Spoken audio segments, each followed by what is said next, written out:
Chapter 1. Checkpoint. The American gave Limas another cup of coffee and said, "Why don't you go back home and sleep? We can phone you if he comes." Limas did not answer. He just stared through the window of the West German checkpoint. The street near the hut was empty. "You can't wait forever, sir," said the American. "Maybe he'll come another time." "He's coming," said Limas.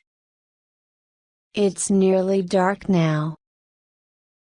Limas stood next to a policeman who was watching the East German checkpoint through binoculars. "He's waiting for the dark," Limas said. "I know he is." "But he's 9 hours late," said the American. Limas became angry. "He's an agent, one of my agents," he said. "He doesn't have a timetable. He's in danger. He's frightened. Mund knows that Karl is spying for us, and Mund's chasing him. Karl knows he has one chance to escape, let him choose the best time." "How do Mund know about Karl?" asked the American. "Shut up," replied Limas, and then he added more quietly, "I don't know." A bell rang suddenly inside the hut. They waited silently. High above the checkpoint, huge lamps came on, shining their yellow light on everything. The policeman with the binoculars started to speak in German. "The car has stopped at the first checkpoint," he said. "There is one person in it, a woman. The East German guards are taking her to the hut to look at her documents. The document check is completed. The car is going to the second checkpoint. The woman is going inside the hut. The guards are checking inside the car. The woman is coming out, and the barrier pole has been raised. She is driving the car over the bridge, past the final East German guard and into West Berlin." Limas went out of the hut into the icy winter night. The small crowd of people that was always near the checkpoint stood silently, lit by the huge lamps. The people changed, but the faces did not. They always looked helpless and confused. The car had passed the hut and stopped further along the street. Limas had recognized the woman. He walked over to the car and spoke through the window to her. "Where is he?" "They came for him," she replied, "but he escaped. He took our bicycle. He has some money and some false documents. He said that he will come over tonight at this crossing point." "Tonight?" said Limas. "Are you sure?" "Yes, he has to," she replied. "All the other agents have been caught by Mund. All of them, Lancer, too, as well as Paul, Vierick and Salomon." "Yes." "How do you know?" he asked. "Karl told me," she replied. "He trusts me," and he tells me everything." Lemus did not reply. He was angry with his agent for talking to this woman about his work for the British Secret Service. He had met her once with Karl, who had brought her to a bar in West Berlin. Lemus had been angry that Karl had brought her to a meeting with him. "Stupid man," thought Lemus. "Agents are all the same, you train them to lie, to trust nobody and to protect themselves. But they don't listen." He pulled a key from his pocket and gave it to the woman. "You'll need somewhere to stay," he said. "Go to Albrecht Jurastrasse, number 28A. I'll phone you when he comes." He went back to the silent hut. The American was not there. "He's gone home," said the policeman. Lemus told the policeman that they were waiting for a man on a bicycle, and then he went to the window and waited. In front of him was the road, and to either side there was the wall. It was a dirty, ugly thing built from big blocks of rough concrete, with barbed wire on top and in front of it. "Sir! Look!" the policeman suddenly whispered. "It's a man with a bicycle." Lemus recognized the man who was pushing the bicycle. It was Karl. "He's done it," thought Lemus. "He's got through the first checkpoint. There's just the second one now."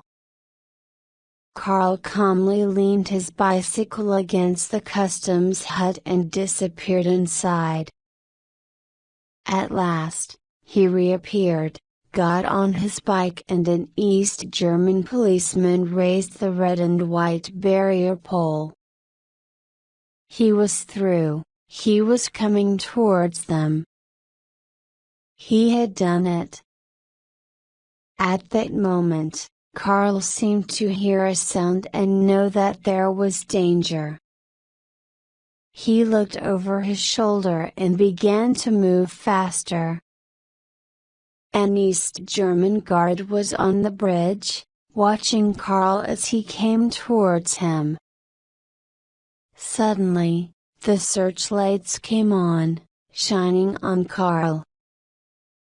Then there was the sound of shouting and a siren. The East German guard dropped to his knees and lifted his gun. The first shot seemed to push Karl forwards, and the second shot seemed to pull him back. But he was still moving, still on the bicycle, passing the guard who was still shooting at him. Then he fell from the bike to the ground. Lemus hoped that Karl Riemek was dead so that the East German Secret Service could not hurt him when they interrogated him. Chapter 2. The Circus. The plane took off, and Lemus looked out of the window as West Berlin disappeared beneath him. Mund had won.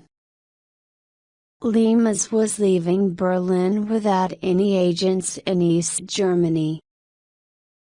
There had not been any agents when he arrived in Germany, and he had recruited them all himself. Now he was leaving in the same way as he had started. And this was all because of Hans-Dieter Mund, the head of operations in the East German Secret Service. Mund's agents had killed all of the agents that Lemus had recruited. Lemus knew that he had failed, and it was the end of his career. The air hostess brought Lemus a whiskey. She thought he was an interesting-looking man, with his gray hair and brown eyes in a handsome, bony face. She thought he was around 50, and this was about right. She thought he was single, which was half true. Long ago, there had been a wife. Somewhere there were teenage children who were given money by their father, paid from a bank in London.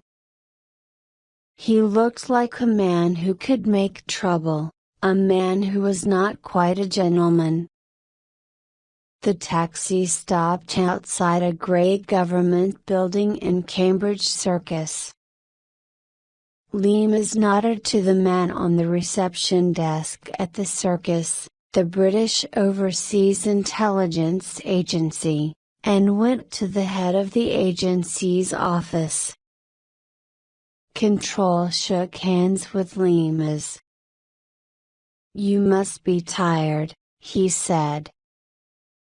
"Please sit down." Lemus sat down opposite a small electric fire. Control was smaller than Lemus remembered, but he still wore his old black jacket. Today it was cold, and Control was wearing a brown sweater under the jacket. Control behaved in the way that he always behaved, like a gentleman who knew he had to be polite. But Lemus knew Control was not really interested in him. Control took a packet of cigarettes from his desk and gave one to Lemus. Then he sat down opposite him. There was a pause, and then finally Lemus said, "Remixed." "Yes, I know," replied Control. "I suppose it was that woman who betrayed him." "I suppose so." Lemus did not know how Control knew about the woman. "Munt had him shot," Control added. "And how did you feel?" "When Remick was shot, I mean." Lemus shrugged. "I was bloody angry," he said. Control looked at him through half-closed eyes. "Didn't you feel more than that? Weren't you upset?" he asked, thoughtfully. "Yes, of course I was upset," said Lemus. "Did you like Remick?" asked Control. Lemus shrugged. "I suppose so," he said. "How did you spend the night after he was shot?" asked Control. "What did you do?" "Control," Lemus said, angrily, "why are you asking me these questions?" Control continued to talk thoughtfully. "Remick was the last agent," he said. "There was the girl they shot outside a cinema, then the man in Dresden and some others who were arrested. Then Paul, Viereck, Salomon and Lancer. And finally, Remick. That is quite a lot of people. I wondered whether you'd had enough of your job." "What do you mean? Enough?" asked Lemus. "I wondered whether you were tired. Burned out?" Lemus was silent. Then at last, he said, "You must decide." When Control spoke again, it was in the same thoughtful way. In our jobs, we don't care about each other, do we? But we aren't like that really, are we? I mean, we can't be out in the cold all the time. We have to come in from the cold. Do you see what I mean? Limas understood. He sat silently again. Then when he spoke at last, he said, "Control, tell me. What do you want me to do?" "I want you to stay out in the cold a little longer," said Control. Limas said nothing, so Control went on. "In our work, we do bad things so that ordinary people can sleep safely in their beds, don't we?" Limas nodded. "And since the war, our methods have become quite similar to the methods of the other side," Control continued. "But of course, we use these methods for the right reasons. We have to be as ruthless as them, even though our government's reasons are better than theirs." "What is he saying?" thought Limas. "I wish he would say what he means." "That is why," Control continued, "I think we ought to try to get rid of Munt." "Why?" asked Limas. "We've got no one left in Germany to protect." "You just said this yourself." "Remek was the last one." Control looked at his hands for a while without speaking. Finally, he said, "That isn't quite true. But I don't think I need to tell you about it." Limas shrugged. "Tell me," said Control, "are you tired of spying? If you are, we'll need to get a different person to do this job." "What I am thinking about is not an ordinary job. We need to stop Munt's colleagues from trusting him.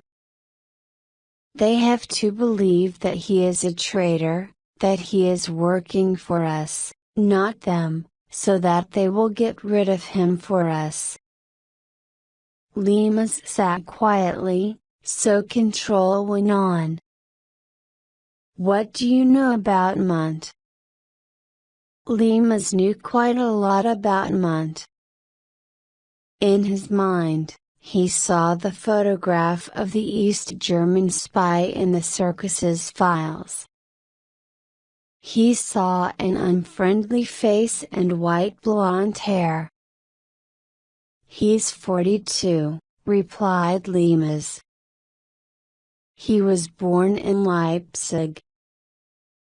He has quickly become a very important person in the East German Secret Service, and there are now two really important men, Fiedler and Munt. Munt's own colleagues hate him because he is so ruthless, and they are afraid of him." Control nodded and then added to what Limas had said. "He's a killer. He was in this country 2 years ago, working for an East German company. We know that he killed 2 of his own agents. He nearly killed our agent George Smiley, too. Munt isn't a real communist.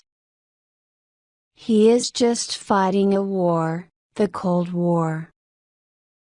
"Like us," said Limas. Control did not smile.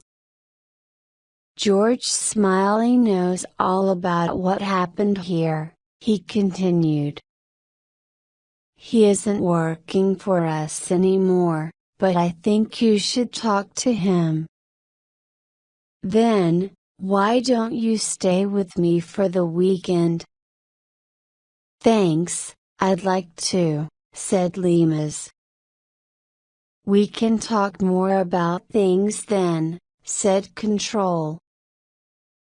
I think you might make a lot of money from the other side. You can keep all the money you make. Thanks, said Limas. Of course, you must only do the job if you want to. If you're sure that you're not burned out, added Control. If you want to make trouble for a month, I'll do it, said Limas. Do you really feel that? Control asked. You mustn't think you have to say that, you know. After all, we all get burned out in the end, in this job. We don't hate or love anyone or anything, but we don't want there to be any more pain. Limas did not answer, and Control went on. Isn't that what you thought after they killed Karl Remek? You didn't feel hate for Mont or love for Karl. You didn't feel anything. I was told that you walked all night through the streets of Berlin after they killed him. Is that right? Yes, said Limas, then added, I'd like to get rid of Mont. Control nodded understandingly. Good. That's useful, he said. Now, if you meet any old friends in the circus, please don't discuss this with them. All right, said Limas. In fact, continued Control, make them think that you're angry because we've behaved badly to you. You must begin to build a new life after today. No one was surprised when Limas did not go back to Berlin. He had failed there, and of course, he was too old now to work with spies abroad. He was given an easy job in the circus's office that made payments to people working abroad. However, everyone was surprised at how quickly Limas went downhill. He was angry about the way the circus had behaved toward him and spoke bitterly about it. He became dishonest, borrowing money from colleagues and not paying it back. At first, colleagues were kind to him, understanding that he was having a bad time at the end of his career. But he was rude to them, and he did not shave and his clothes were dirty. So, they stopped going near him. He did not seem to care. He ate alone in the dining room, and people said that he had started to drink too much. Then he disappeared from the circus. He did not say goodbye to anyone. Soon everyone heard a story that someone had stolen money from the office where Limas had worked. It had happened just before Limas disappeared. People discussed it. Was Limas a thief? For a week or two, they wondered what had happened to him and where he had gone to, but soon he was forgotten. Chapter 3. Liz. Limas lived in a small, dirty flat on the top floor of an old building. There was a grocer's shop on the ground floor. The flat had old, brown furniture and a brown carpet with holes. Bare light bulbs hung from the ceilings. He needed a job. Mr. Pitt, who worked at the labor exchange, offered him one at the Bayswater Library, but Lemus did not want to work in a library, so he said number. Lemus thought he recognized Mr. Pitt. He was certain that he had seen him at the circus during the war, but the other man never mentioned it. Lemus spent a week working in a horrible factory and a week trying to sell encyclopedias that nobody wanted. After he lost these jobs, he drank more and more at a pub near his flat. Soon, people were used to seeing him there and, in the shops, and on the streets near where he lived. He was a gray, dirty man who did not shave. He never spoke to anyone. He was a man who had to look in all his pockets to find a bit of money. His neighbors felt sorry for him. Finally, Lemus took the job in the Bayswater Library. "The work will be easy for an intelligent man like you," said Mr. Pitt. Bayswater Library was an old building with lots of high bookcases in rows. On the morning Lemus arrived there, he found a young woman on a ladder near one of the bookcases. "I'm the new person," he said. "My name's Lemus." She climbed down and shook his hand. "I'm Elizabeth Gold." "Call me Liz," the young woman said. "Have you done this kind of work before?" "No," he said. "Well, I'm checking all the books at the moment," Liz said. Liz was tall and bony, with long legs. Her face was long, too, and she seemed to be both plain and beautiful at the same time. Lemus thought that she was 22 or 23. "You need to check that all the books are on the shelves," she said. "There are boxes of cards. When you've checked the number on the book, you tick it on the card. Why don't you look at the history books?" She took him to a different bookcase, where a shoebox of cards lay on the floor. She left him there and went back to her work. At 1 p.m., Lemus was hungry and asked Liz Gold what happened about lunch. "Oh," she replied, looking a bit embarrassed. "I bring sandwiches. There's no cafe near here.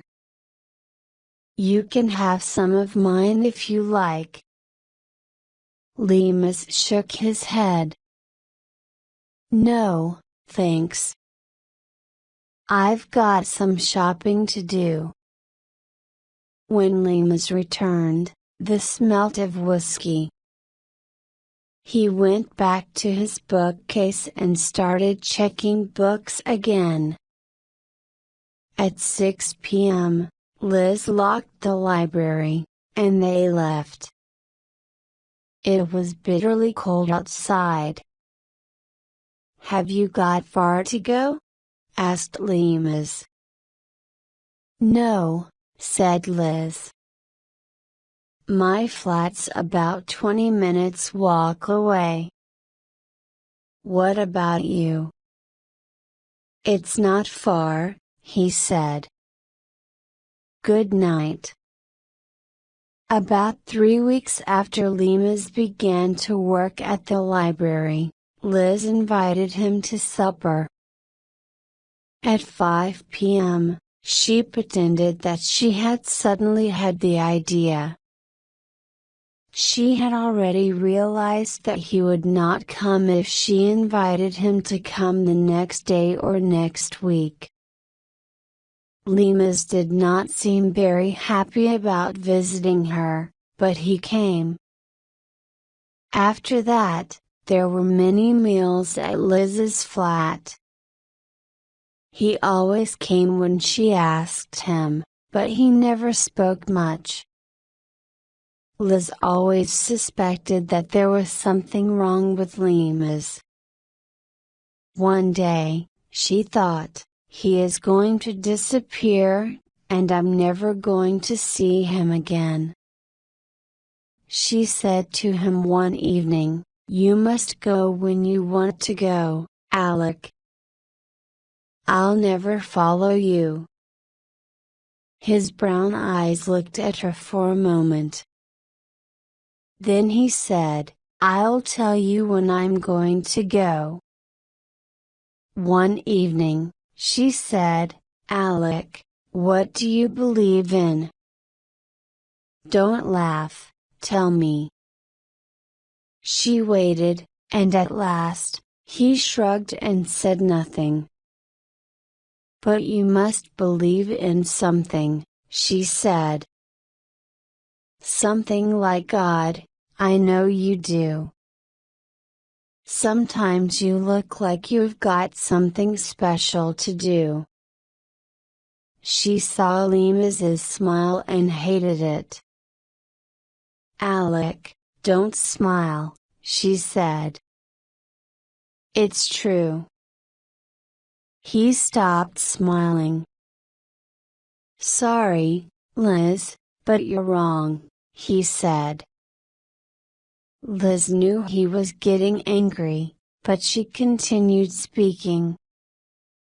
"You don't like conversations like this because you hate something, don't you?" she said. "You're like a man who is going to do something awful." The brown eyes looked at her, and when he spoke, his voice frightened her. "If I were you," he said, "I wouldn't ask questions." And then he smiled gently. Liz hadn't seen him smile like that before. He was being kind to her now. "What do you believe in?" he asked. "Are you religious?" "No, of course not." "I don't believe in God," she replied. "Then what do you believe in?" "I I'm a communist," she said, quickly. He started to laugh. "Oh, Liz, no. You're not a bloody communist." "I am," she said, looking embarrassed. She was angry that he laughed, but she was also happy that he did not care very much. That night they became lovers. He left at 5 a.m. She could not understand why he seemed ashamed. She was not ashamed. Liz walked down the empty street towards a park. It was foggy, so he did not see a man standing by the entrance to the park. By the time Liz got to the entrance, the man had gone. Then one day, about a week later, Liz did not come into work, and Liz was worried. The next morning, she arrived early at the library, and by the end of the morning, she knew he would never come back to his job. She had promised never to follow him, but he had promised to tell her when he was going away. Should she go and find him? At lunchtime, she went to Lima's flat. She went up the dark stairs and knocked on the door. No one came. She turned the handle, and the door opened. Quietly, she went into the flat. It was bitterly cold and dark, but she could see a shape lying on the bed in the corner. She opened the curtains. Limas was sweating, and his eyes were closed. He had not shaved for days, and Liz could see his dark beard against the white of his face. She was frightened, but she soon decided what to do. In the next few hours, she ran to the chemist to buy medicine, bought soup and soft biscuits, and made tea. She held Limas's head so he could drink and eat, whispering his name over and over again. At last, he stopped sweating and relaxed, and he fell asleep. Then Liz cleaned the flat. When he woke, it was 8:30 p.m. "Alec, don't be cross with me. You're ill. You need me to look after you," she said. For 6 days, she made him eat and helped him to wash and shave. Watching him get stronger after his illness, she thought she'd never been so happy. He did not speak much, and once, when she asked him if he loved her, he said he did not believe in happy endings to stories. She often lay on the bed with her head close to his. Then, on Friday evening when she came home, he was dressed, but he had not shaved. She was afraid, although she did not know why. She cooked their supper while Limas sat on the bed without speaking. While they were eating, she suddenly cried out, "Alec! Are you leaving?" He took her hands in his and kissed her in a way he had never done before. He spoke quietly, but she did not understand what he said. She only knew that it was the end. "Goodbye, Liz," he said. "Goodbye." And then, he added, "Don't follow me." "Not again." Liz nodded, and she went out into the bitter cold of the street outside. The next morning, Limas went to the grocer's shop downstairs and ordered a number of things. When the man had put them in a bag, Limas picked it up. "I'll pay for these later," he said. The grocer smiled politely and said, "I'm sorry, but you can't do that." "Why not?" asked Limas, angrily. The other customers in the shop looked at each other nervously. "I don't know you," replied the grocer. "Don't be stupid. I've been coming in here for 4 months, said Limas. "You must pay for the groceries," said the grocer. "I don't know you, and I don't like you. Now get out of my shop." And he put out his hand to take the bag away from Limas. The other customers were not certain what happened next. Did the grocer push Limas or not? They saw that Lemus hit the grocer with his left hand while he was still holding the bag in his right hand. Some of the customers thought he hit the grocer twice, once on his neck with the side of his left hand and then with his left elbow. But he moved so quickly that they were not really certain what he did. They saw the grocer fall over and lie completely still on the floor. There was evidence at his trial that Lemus had broken the bones in the grocer's jaw and in one of his cheeks. Lemus's lawyer did not disagree, and Lemus was sentenced to 3 months in prison. Some people learned about the trial in small articles in the newspapers. Chapter 4. Ash contracts Lemus. After 3 months, Lemus left the prison. It was a beautiful, sunny day, and there were bright flowers everywhere. He decided to walk across the parks in the center of London and have a big meal at a cafe near Charing Cross Station. He was carrying a parcel with clothes and documents in it. He decided that he did not need the clothes, and he wanted to get rid of the parcel, but it was too big to put in a rubbish bin. After a while, he sat down on a wooden seat.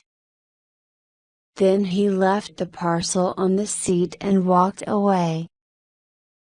Lemus heard a shout and looked back over his shoulder. There was a man holding the parcel in his hands. Lemus shrugged and walked on. There was another shout and Lemus heard someone running. A tall man with short brown hair stopped next to him. "This is your parcel, isn't it?" he said. "Why didn't you stop when I called you?"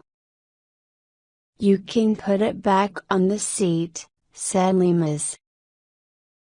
"I don't want it." "You can't just leave it there," said the man. "I bloody well can leave it there," said Lemus. He was going to move on, but the stranger stood in front of him with the parcel. "Why are you being so rude?" asked the stranger. "I was trying to be helpful." "If you are just trying to be helpful, why have you been following me for the last half an hour?" asked Lemus. Lemus saw that the man was thinking quickly about what to say next. "He's quite good at his job," he thought.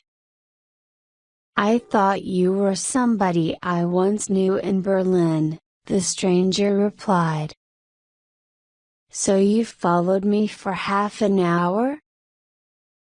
Lemus's brown eyes looked carefully at the man. "It hasn't been half an hour. I saw you a few minutes ago, and I thought you were Alec Lemus. I borrowed some money from him. That's why I followed you. So if you were Alec, I could pay the money back."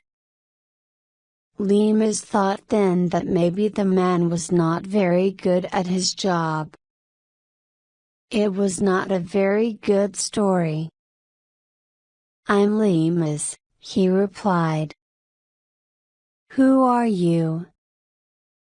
The stranger told Lemus that his name was Bill Ash.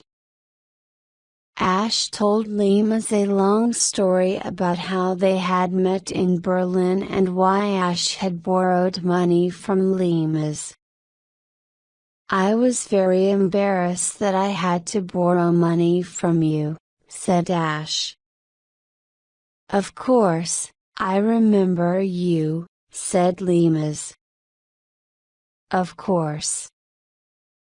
Limas and Ash talked in the cafe for hours. A small man in glasses sat at the next table and read a very boring book.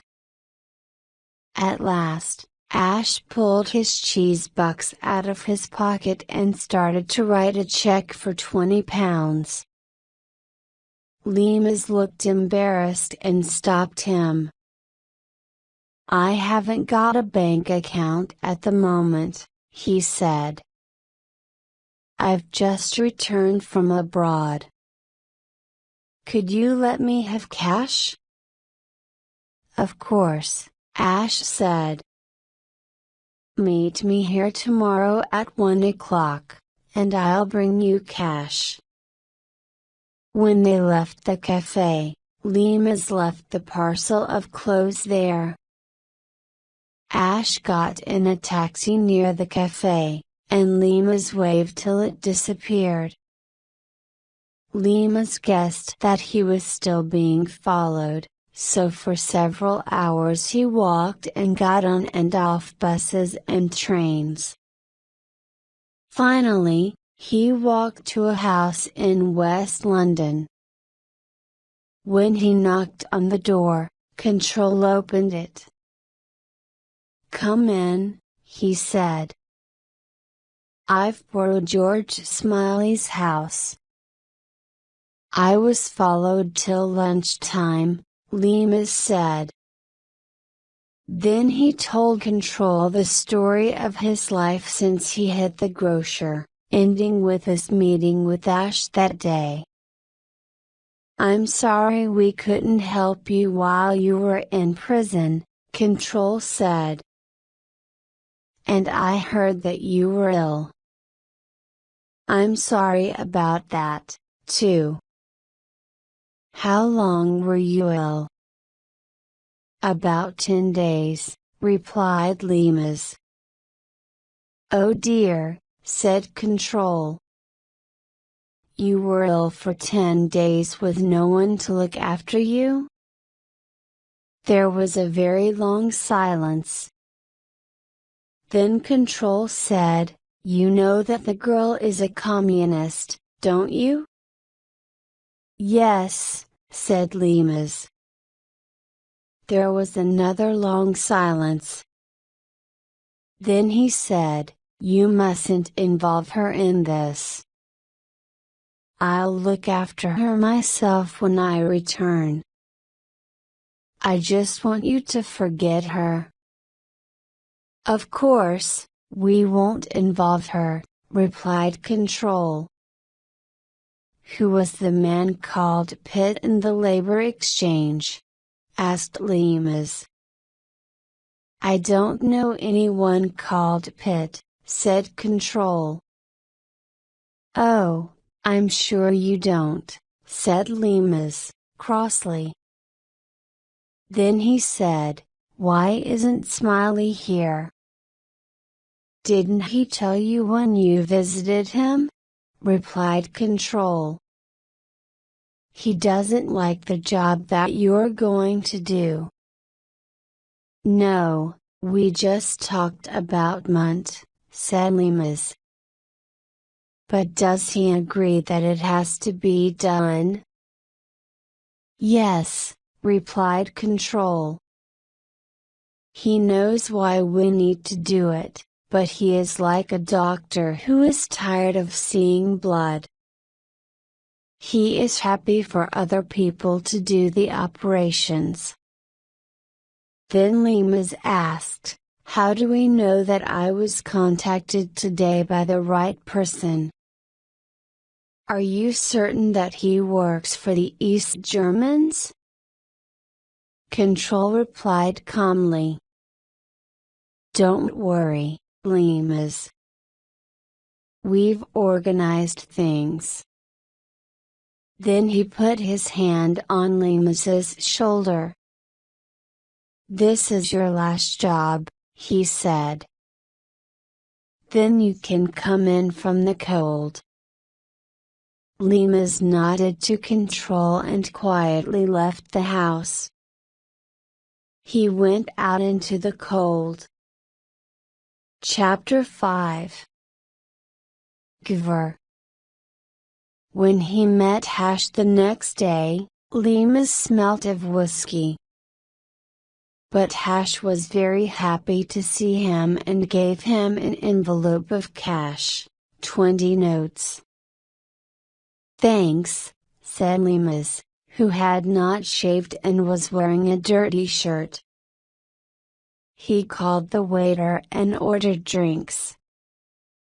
When the drinks arrived, Limas's hand shook as he poured some water into his whiskey. Ash talked a lot about himself while they had lunch. He told Limas about a friend called Sam Giver who paid him and other people to write articles about the United Kingdom for foreign newspapers. Limas just let Ash talk while he drank a lot. He did not talk about himself, and he did not ask any questions. "You don't know Sam, do you?" asked Ash at last. "Who's Sam?" asked Limas, looking confused. Ash sounded quite cross when he replied. "Sam. Sam Giver. The man I was telling you about," he said. "Maybe you've met him." "I don't think so." There was a pause. "What do you do these days?" "What job, I mean?" asked Ash. Limas shrugged. "Nothing much," he replied. "What was it that you did in Berlin?" asked Ash. "Weren't you one of those Cold War people?" Limas was surprised at the direct question. Ash must want to recruit me quickly, he thought. "I was just doing things for the Americans," he answered, pretending to be angry. "That's what we all did." "You know," said Ash, "I've been thinking that you ought to meet Sam. You'd like him." "Where do you live?" "Tell me, and then I can get in touch with you and bring Sam." "I don't live anywhere," said Limas. "I haven't got a job or any money. I just sleep where I can. The company that I worked for behaved badly to me." Ash looked upset. "You must come and stay with me," he said. "I can't do that," replied Limas. "I'll be all right. I'll get a job. I've had jobs before." And then he continued, still sounding angry. "I had jobs after they got rid of me.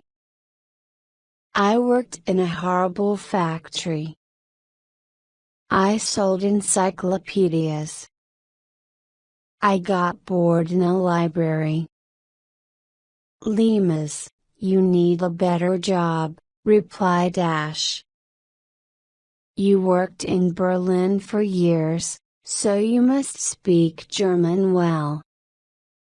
There are lots of things you could do. But you need to know useful people, don't you see?" Ash sounded almost happy now. "Come and stay with me." "Where are your things?" "I haven't got any," said Limas. "Everything I had was in the parcel, and I left that in this cafe." Ash lived in a small flat in Dolphin Square. There was not much furniture, and there were a few pictures from Germany. It was what Lemus had expected. Ash made some tea, and then he said that he had to go out and do some shopping. "Why don't you get some sleep, Alec?" he said to Lemus. "You look really tired." Then he touched Lemus gently on his shoulder and went out. A few minutes later, Lemus went out, too, carefully leaving the door unlocked. He went to one of the public telephones on the ground floor and rang a number. "I'm ringing about Mr. Samkover," Lemus said to the voice that answered the phone. "He is coming to a meeting this evening at this address." Then he gave the voice the address in Dolphin Square. "I'll give the information to control," said the voice. Lemus was woken up by Ash returning. With him was a small, fat man with gray hair who was wearing an expensive suit. He sounded like a foreigner. Perhaps he was German, Lemus was not sure. He said that his name was Samkover. They went to eat at a Chinese restaurant. The food was good and so was the wine, and Ash paid the bill. Then they went to a bar, and Ash continued to buy Lemus drinks. Lemus was drinking whiskey now. Samkover seemed a bit bored. Then Lemus leaned across the table and said to Ash, "Now tell me what is going on." "What do you mean, Alec?" Ash sounded surprised. "I mean that you followed me from prison yesterday," Lemus said, quietly. "You've told me a stupid story about meeting me in Berlin. You've given me money that you didn't owe me. You've bought me expensive meals, and now I'm staying at your flat. I'm asking why." There was silence, and then Samkover spoke. "You go home," he said to Ash. "I'll talk to Mr. Lemus." After Ash had gone, Lemus leaned forward across the table again and said, "Are you going to tell me what's going on?" Samkover nodded. "Of course. I told Ash to contact you." "Why?" "I'm interested in you. I want to make a suggestion to you. I have a company that asks people to write interesting articles for my customers abroad.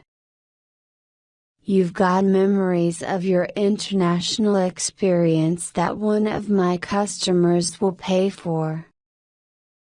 They pay quickly, and then they ask for more information.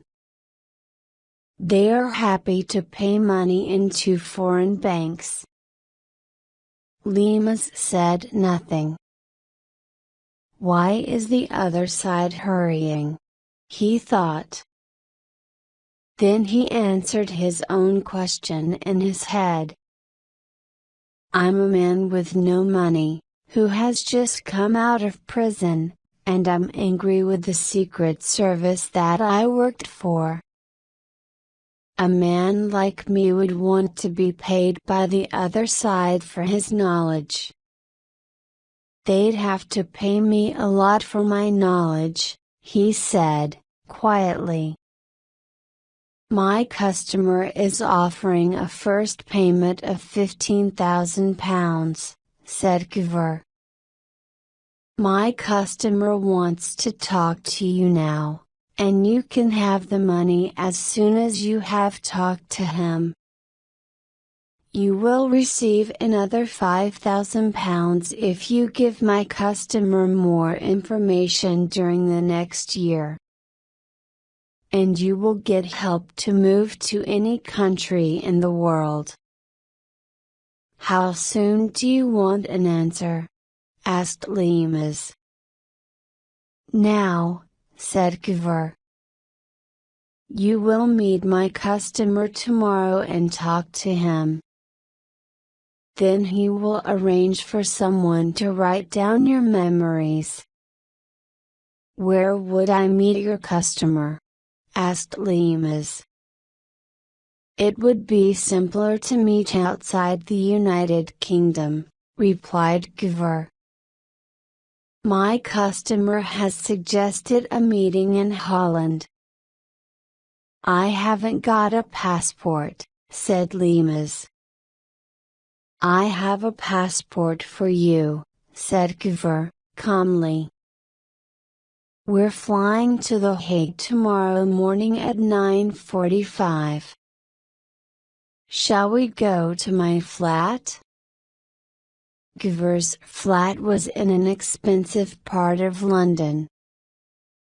He didn't want to talk, and Lemus realized that he was nervous. They were both nervous. Giver took Lemus to a bedroom, and the next morning he was woken by Giver at 6 a.m. I haven't got any luggage, said Lemus. I've organized your luggage and a British passport, replied Giver. The passport had his name and details and a photograph. Lemus looked at the date on it. This passport runs out very soon, he said to Giver. My customer doesn't want you to be able to go to other places easily, replied Giver, laughing. As Giver answered, Lemus felt nervous again. His life would never be the same after today. You won't need any money, Giver said. The customer is paying for everything. Chapter 6. The House by the Sea. After the plane landed in The Hague, Giver and Lemus went quickly through the airport. Have a nice stay in Holland, said the Dutch passport officer.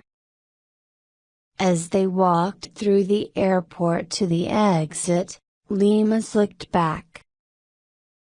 He saw a man with glasses standing reading an English newspaper. He was small, and he looked worried. Lemus and Giver got into a car in the car park. The driver never spoke as she drove them out of The Hague. Lemus had been there during the war, and he guessed that they were traveling towards the coast. After a short time, the car stopped at a small house by the sea, and a friendly woman opened the door and let them in. Lemus saw a man in a raincoat getting out of another car. Welcome, the woman said. Did you have a good journey? Yes, replied Giver. It was a very good flight. That's good, she replied, and she disappeared. During Lemus's stay in the house, she brought meals to them, usually bread and cold meat. Then Giver opened the front door, and the man in the raincoat came in. He was the same height as Lemus but older. He shook Lemus's hand. My name is Peters, he said. Did you have a good flight? Yes, replied Giver, quickly. Mr. Limas and I have a lot to discuss, said Peters to Giver. You can leave now. Giver smiled. Goodbye and good luck, he said to Limas and held out his hand. Limas nodded, but did not shake his hand. Giver left the house quietly. Peters went into a room at the back of the house, and Limas followed him. Listen, said Limas, suddenly, sounding very nervous. We both know why we're here. I'm a defector, and you're going to pay me for information. You don't all have to pretend that you like me and want to be nice to me. Giver told me that you were a proud man, replied Peters, sitting down at a table. He spoke English very well. Limas guessed that he was Russian, but he was not sure. He sat down, too. Giver told you what we are going to pay you, didn't he? Asked Peters. He said that you would pay me £15,000 now, replied Limas. And he said that you would pay me another £5,000 if I talked to you during the next year. Yes, that's right, replied Peters. I won't accept the £5,000, and I won't talk to you during the next year, said Limas. You know that I can't do that. I want to take the £15,000 and get away. If I tell you everything I know, I will have to disappear. The British Secret Service will know what I've done and look for me immediately.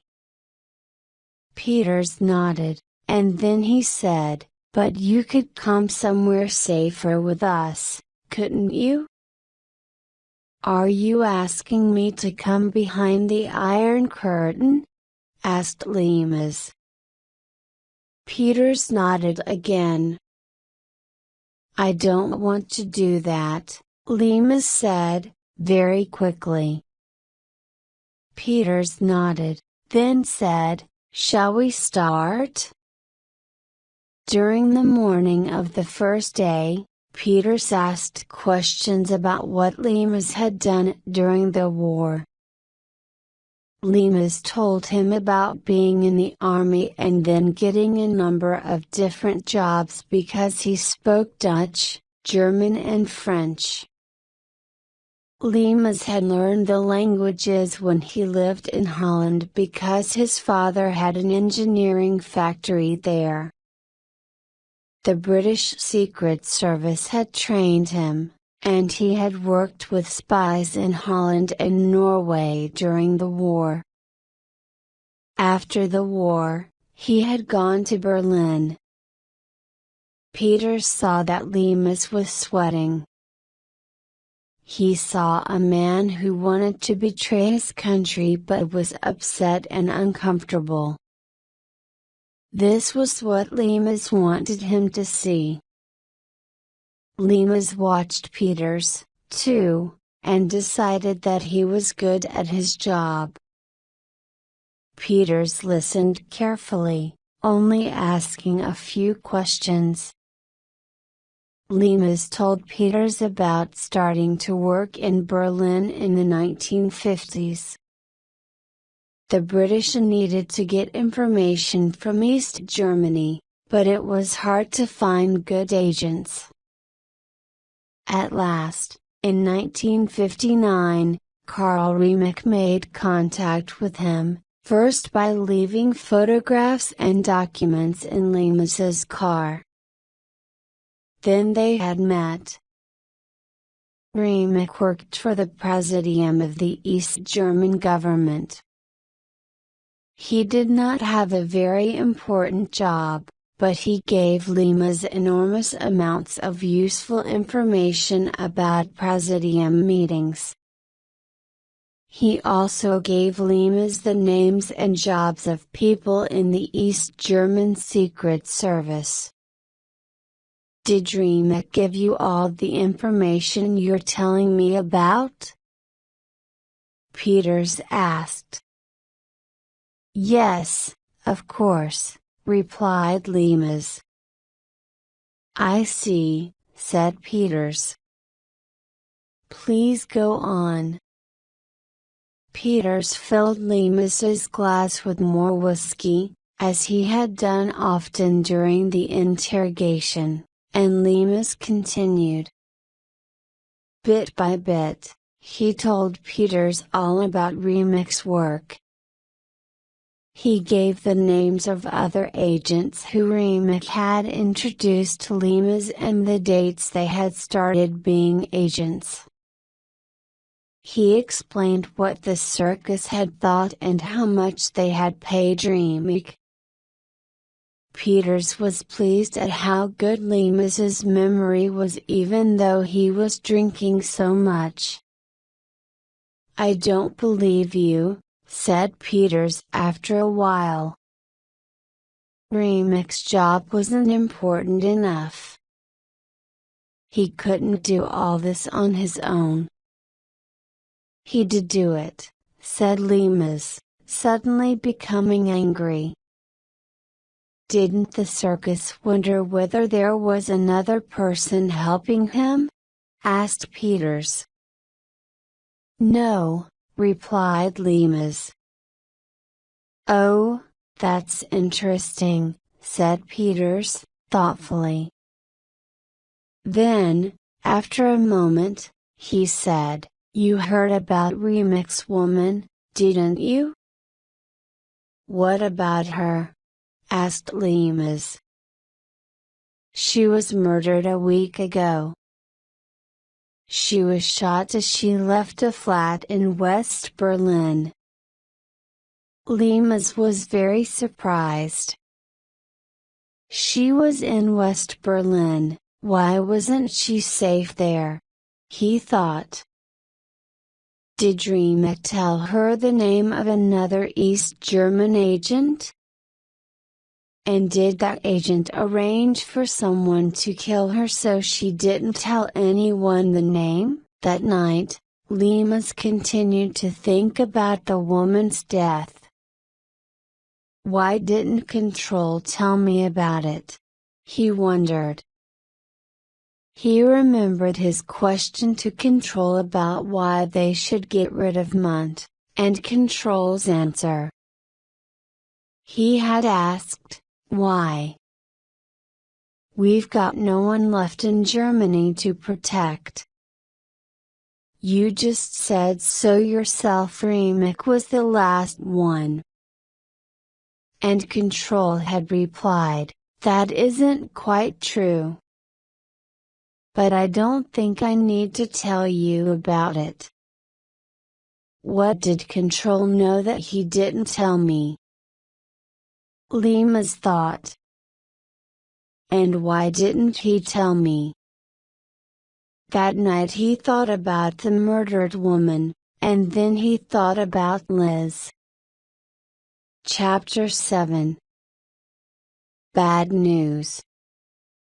Peters arrived at the house at 8 a.m. the next morning and immediately started the interrogation again. He asked Limas about his time in London since leaving Berlin. Limas told him the story that he had agreed with Control. He told him about working in the office at the circus that made payments to people working abroad. He explained that he was bored, that he had started to drink and that he had been asked to leave. Peters was interested in his last job at the circus, "Tell me what you did," he said. "I made payments to agents," replied Lemus.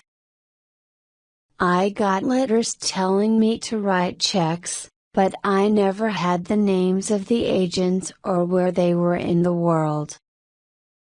But sometimes they gave me too much information, so I didn't know who was going to be paid.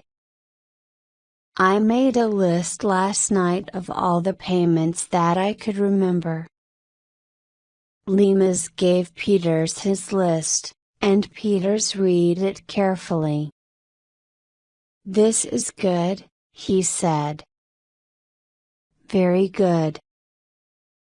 Lemus continued. "I remember an operation called Rolling Stone Best," he said. "I made 2 trips abroad because I was working on it. One trip was to Denmark, to Copenhagen, and one was to Finland, to Helsinki. I had to deposit money in banks."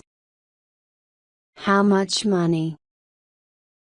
$10,000 in Copenhagen and $40,000 in Helsinki, replied Lemus. "Who was the money for?" asked Peters. "I don't know," replied Lemus. "Control didn't tell me." "Was Control managing the operation himself?" asked Peters. "Yes," said Lemus. "I had some information but not all of it." He gave a lot more information about Rolling Stone to Peters. He explained that the circus gave him false documents for the person who would get the money from the Danish and Finnish banks. He told Peters that some payments were made before he was working in the office. Peters wrote everything down carefully. "What were the names the person had to use to withdraw the money from the banks?" he asked. "Horst Karlsdorf and Adolf Fechtmann," said Lemus. "Those are both German names," said Peters. "Yes, but the person wasn't German," replied Lemus, quickly. "Why are you sure about that?" asked Peters. "Because I was head of operations in Berlin. I would have known if we were paying large amounts of money to an East German agent," said Lemus, beginning to sound angry. "Are you sure there wasn't another agent for the British working in East Germany?" asked Peters. "I'm sure there wasn't," shouted Lemus, now very angry. He remembered what Control had said. "Give them your information, and let them work out what to think. It will be good to make them think that they know more than you." Peters nodded as if he understood something about Lemus. He thought that Lemus was angry that the circus might have an agent in East Germany who Lemus did not know about. "You are a very proud man, Mr. Lemus," he said. Peters left the house at lunchtime on the second day. He did not appear that afternoon, and he did not appear the next morning, either. Lemus asked the woman who brought his meals where Peters was, but she just smiled and shrugged. At last, he decided to go for a walk by the sea. There was a girl on the beach throwing pieces of bread to the seabirds. Lemus thought about Liz. He wanted to do simple things with her, like throw bread to seabirds. He wanted love and to have a new life with her. He would be home soon, perhaps in 2 weeks. He would have plenty of money, and he could come in from the cold. When he got back to the house, he heard the woman make a phone call.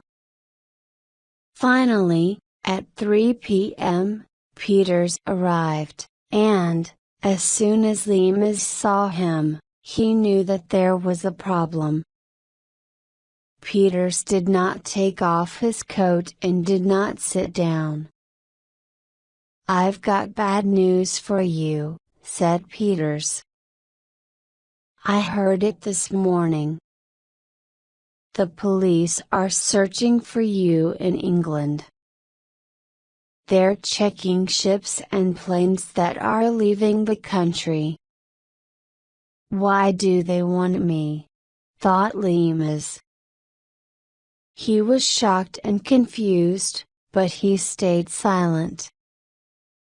"There are articles in all the newspapers, but they just say that police want to talk to you.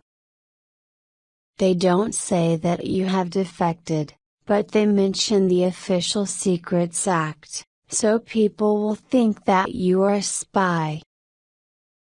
This wasn't part of the plan. "I'm supposed to be able to go home in 2 weeks, he thought. Why has Control done this?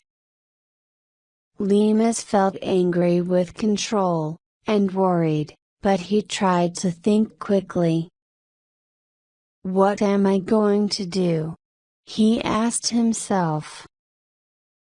I could refuse to talk any more to Peters. But if I stop acting my part now, the operation against Monta will fail. Every police force in Western Europe will be looking for you, said Peters. You've got a choice. You can let us look after you, we can arrange to take you to the east. Or you can go away alone, but you will definitely be caught. You don't have any money, your passport runs out in 10 days and you don't have any false documents. If I come with you, what will you do with me when you have completed your interrogation? Asked Lemus. Peters shrugged. We'll give you a new passport, probably. Then you can go where you want. Lemus stared out of the window. At last, he said, all right, I'll come. There's no plane to the east until tomorrow, said Peters. But there's a flight to Berlin in an hour. We need to leave now. At the airport, Lemus bought a newspaper. He found an article about himself, and he wondered whether Liz had seen it. Chapter 8. Alec's Friend. Liz was very sad after Alec disappeared. Of course, she heard about him hitting the grocer and going to prison. The members of her Communist Party branch talked about it at a meeting, though they did not know about her and Alec. He knew he was going to do it, she thought. He knew it when he said goodbye to me. But why? Once, she went to his flat and talked to his landlord. She did not know why she did it, but the landlord spoke kindly about Alec, so she was pleased she had gone. He told her that a friend of Mr. Lemus, a small, shy man with glasses, had come to see him. The friend said that Mr. Lemus had asked him to pay all his rent. Mr. Lemus was a strange man, the landlord said, but it was very good of him to send his friend to do that. She continued to work at the library and thought about Alec all the time. Then a man came to see her at her flat. He was a short man who wore glasses and an expensive suit. She thought he must be Alec's friend. The man said that he came from the police, from Special Branch. Then he asked her about Alec. "I believe you were friendly with Alec Lemus," he said, worriedly. He looked kind, and Liz trusted him without knowing why. So, she answered him honestly. "Yes," she said. "How did you know?" "Oh, we found out by chance," he replied. "When you go to prison, you have to give the names of your family, or the people closest to you. Then they can be informed if anything happens to you." "And Alec gave your name." "I see." Liz was surprised and confused. "Did anyone know that you were friendly with Alec?" the small man went on. Number. Did you go to the trial after he hit the grocer? Number. Did any people from the newspapers call you? He asked. No, I've told you, said Liz. No one knew. Not even my parents. The small man thought for a moment, then asked, were you surprised when Alec hit the grocer? Liz wondered if she was talking too much to him, but she wanted to talk to someone about it. It did not matter now. Yes, I was surprised, she said. But I think he knew that he was going to do it. What do you mean? The man asked, quickly. Well, the night before he did it, we had supper together, she replied. It was a special meal, and I asked him, is this goodbye? What did he say? Said the small man. He said that he had something that he must do. I didn't really understand, Liz said. There was a very long silence, and the small man looked more worried than ever. Liz suddenly felt terrified for Alec, and she did not know why. Why do you think he asked people to inform you if anything happened to him? The man asked. Liz felt her face turn red. I was in love with him, she replied. Please don't ask any more questions. Please go now. The small man got up to go, then took out a card from his pocket and put it gently on the table. If you ever want any help or if anything happens about Alec, ring me, he said. Do you understand? Who are you? Asked Liz. I'm Alec's friend, he replied. Oh. Just one more question. Did Alec know that you were a member of the Communist Party? Yes, I told him, she replied. Does the party know about you and Alec? He asked. No, I told you, she shouted. No one knew.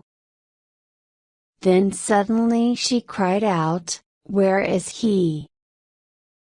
Tell me where he is. I can help him. I can look after him.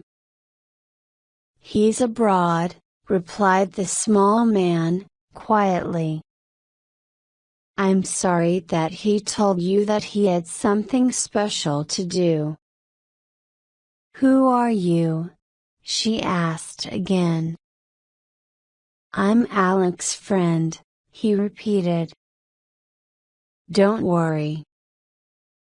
We'll look after you, with money and that kind of thing.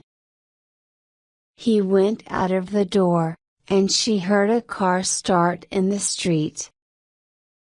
Then she remembered the card and picked it up off the table.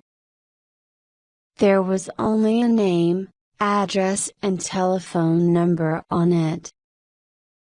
There was nothing to say what his job was, Mr. George Smiley, 9 Bywater Street, Chelsea. It was very strange. Chapter 9. To the East. Lemus sat on the plane to West Berlin and wondered again, why things had changed.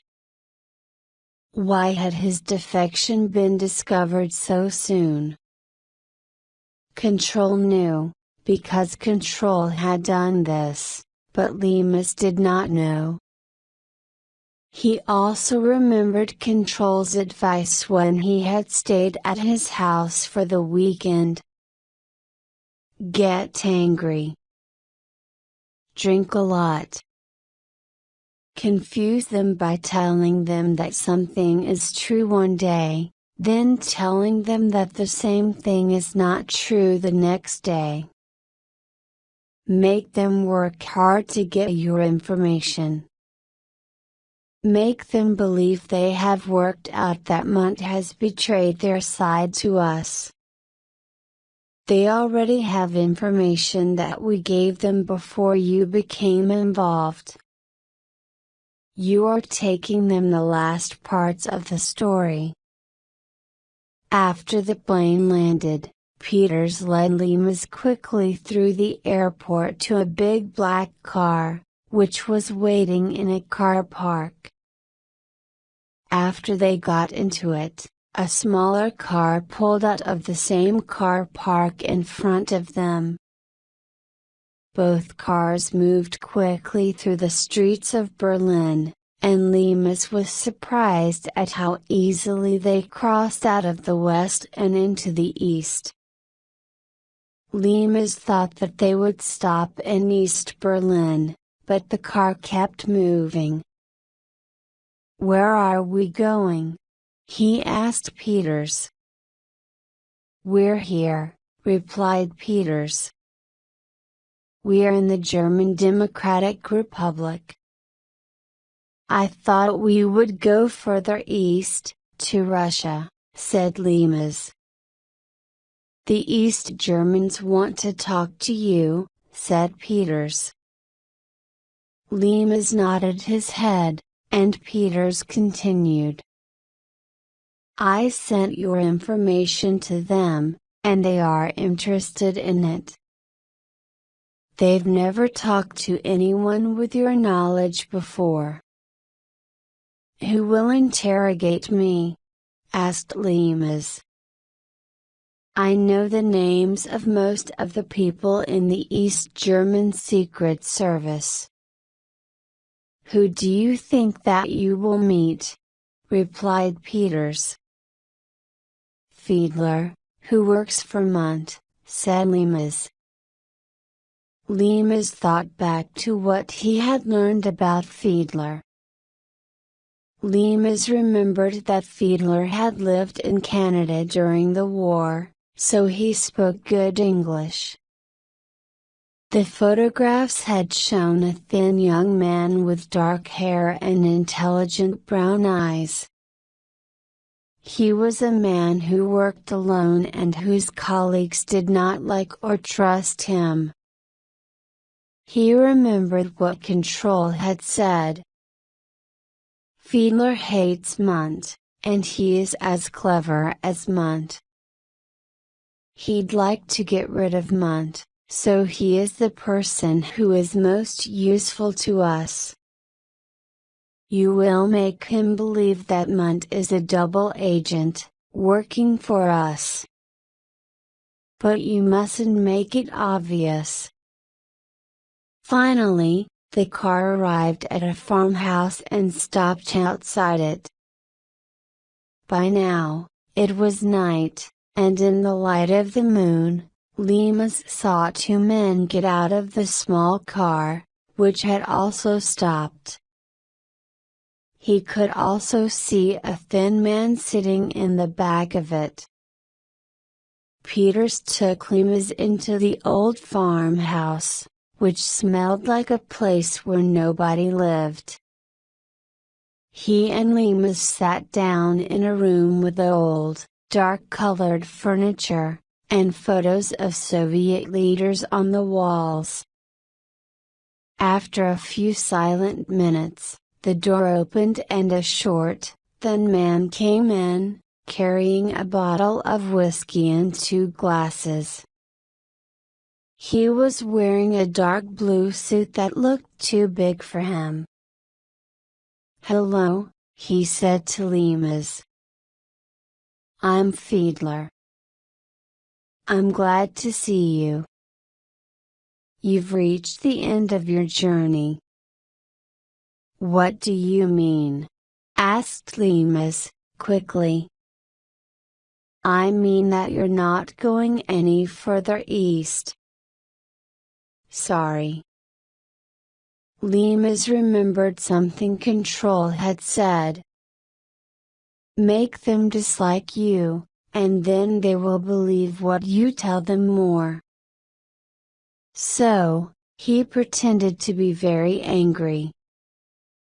Lemus turned to Peters. "Is this true?" he shouted, angrily. "Tell me." Peters nodded. "Yes. We, the Soviet Secret Service, agreed to help our friends in the East German Secret Service and bring you here."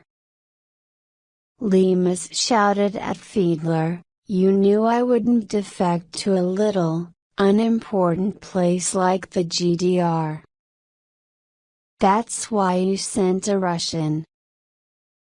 "We had help from the Russians to take you to Holland," said Fiedler. "In fact, we didn't want to bring you to East Germany.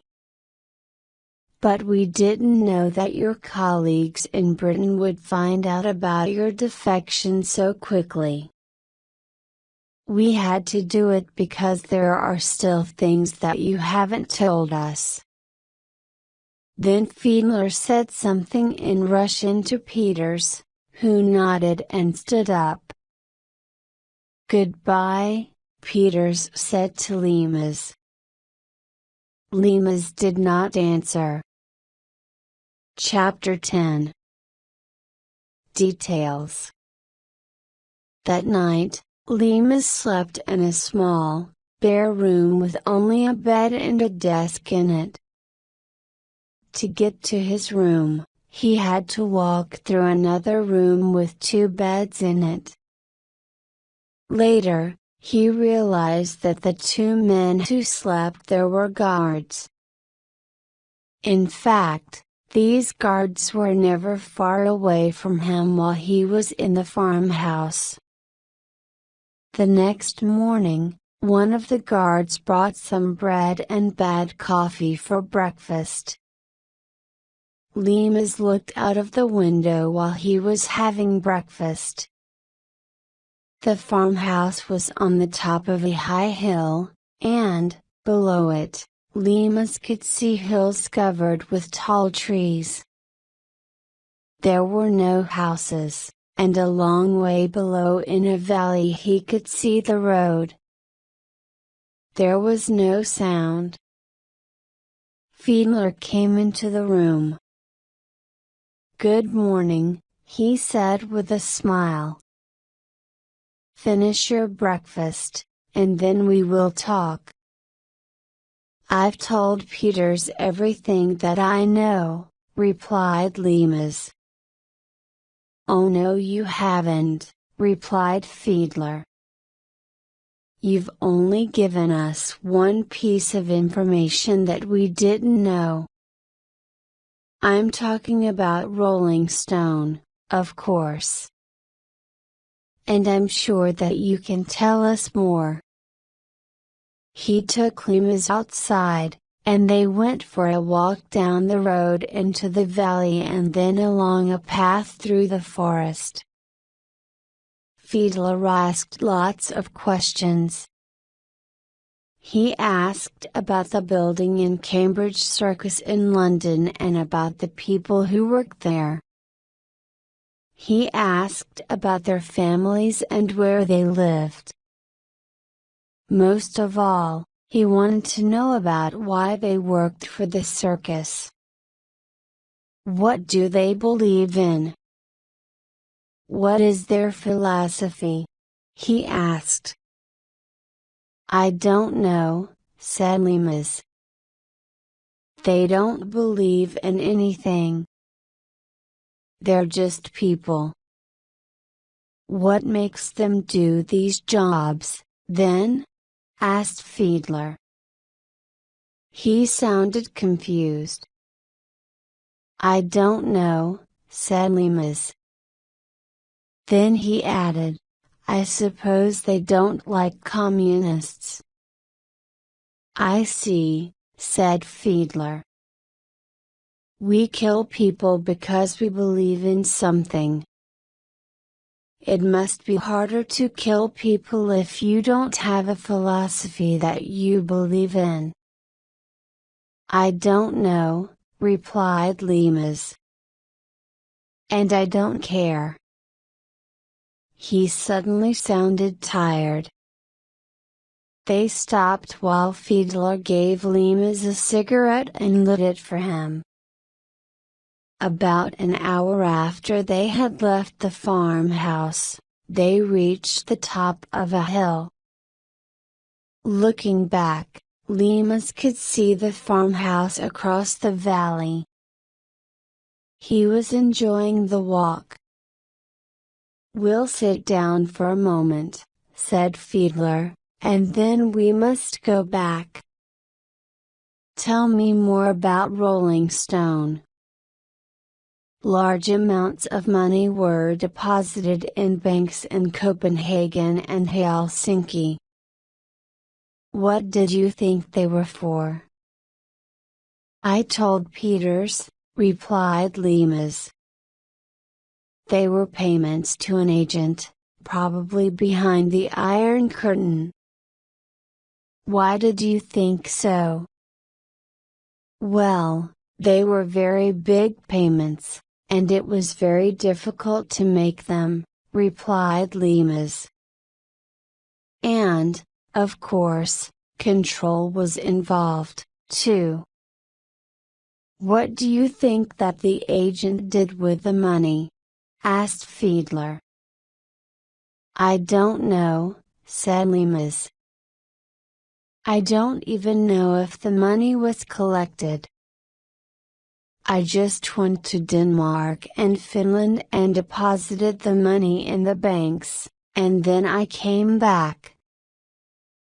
"What names did you use, and when did you go to each country?" asked Fiedler. "In Copenhagen, I was Robert Lang. And in Helsinki, I was Stephen Bennett." "And when did you go to each country?" asked Fiedler. "I went to Denmark on 15th June of this year and to Finland on 24th September, replied Limas. Did the banks ever write to you? I don't know. If they did, the letters went to control, I suppose, replied Limas. You didn't know much, said Fiedler, so it is possible that the Rolling Stone payments were to a double agent in the GDR. No, said Limas. I told Peters. That's impossible. I was in charge, and I knew about all the agents in East Berlin. Fiedler did not reply. Instead, he went on. You could help us to find out whether anyone withdrew any of the money from those banks. You could write a letter to each of the banks and ask for a current statement. We could send the letters from an address in Switzerland. How would that help you? Asked Limas. If the money was withdrawn, we will know the date when the agent was there. That might be useful, said Fiedler. You're dreaming, Fiedler, replied Limas. You'll never find the person who the payments were for. You don't even know if he's an East German. Fiedler looked out over the valley for a few moments before he spoke again. We know that Rolling Stone was in operation against us, he said. Limas realized that Control's plan was working. Fiedler believed in Rolling Stone. All right, he said. I'll send the letters. Chapter 11. 2 letters. Limas was still in bed the next morning when Fiedler brought the letters for him to sign. They each came from a different hotel in Switzerland. Limas read the first letter, to the manager, Royal Scandinavian Bank, Copenhagen. Dear Sir, I have been traveling for a few weeks and have not received any post from England. For this reason, I have not received your reply to my letter of 3rd March asking for a current statement of my joint account with Herr Karlsdorf. I don't want any more delay, so please could you send a statement to me at this address, 13 Avenue des Colombes, Paris 12, France. I am sorry for this confusion. Yours faithfully, Robert Lang. I didn't send them a letter on 3rd March, Limas said. No, you didn't, replied Fiedler. But if the bank thinks that you did, they will be worried and will reply quickly. The second letter was the same as the first one except for the names. Limas signed the names on both letters. Fiedler thanked him and told him that someone would post the letters in Switzerland the next day. He expected to hear from his colleagues in Paris about the replies in about a week. So we can go for walks and drive around the hills, said Fiedler. And you can tell me more details about the circus. There were many more walks that week. Both men were relaxed, and Limas talked a lot about his job in the circus. In the evenings, they ate together and talked in front of a fire. The two men began to like each other and almost to trust each other, although Fiedler did not understand why Lemus had wanted to defect. Fiedler told Lemus that he had only been to England once, when he was a child. But, Fiedler said, Mund worked there. Did you know that he worked in London? Oh, yes, replied Lemus. He killed 2 people while he was there. And he nearly killed my colleague, George Smiley, too. It was amazing that Mund managed to escape, wasn't it? Said Fiedler. I heard that they didn't really want to catch him, replied Lemus. What? Said Fiedler. Someone told me that one of our people made some big mistakes, replied Lemus. It was better to let Mund escape than to let too many people find out about them. Did anyone suggest that there was another reason why the circus let Mund escape? What do you mean? Asked Lemus. Fiedler did not reply then, but as the days passed, he started to seem tense and worried. One day, when they were driving in the hills, Fiedler made a long phone call from a phone box. Lemus wondered why he did not use a phone in the farmhouse. Later, Fiedler said, We must be careful. Both of us. Why? What do you know? Asked Lemus, quickly. You might have to look after yourself for a while, Fiedler said. But don't worry. Everything will be all right. He held Lemus's arm tightly and continued speaking. Mund has never done an interrogation before. I've always done them. Mund likes to kill people, not talk to them, and I've often wondered why. His hand held Lemus's arm more tightly. I've thought about it, Lemus. I think he killed British agents who might know too much about him. I think Mund is a double agent, working for the circus.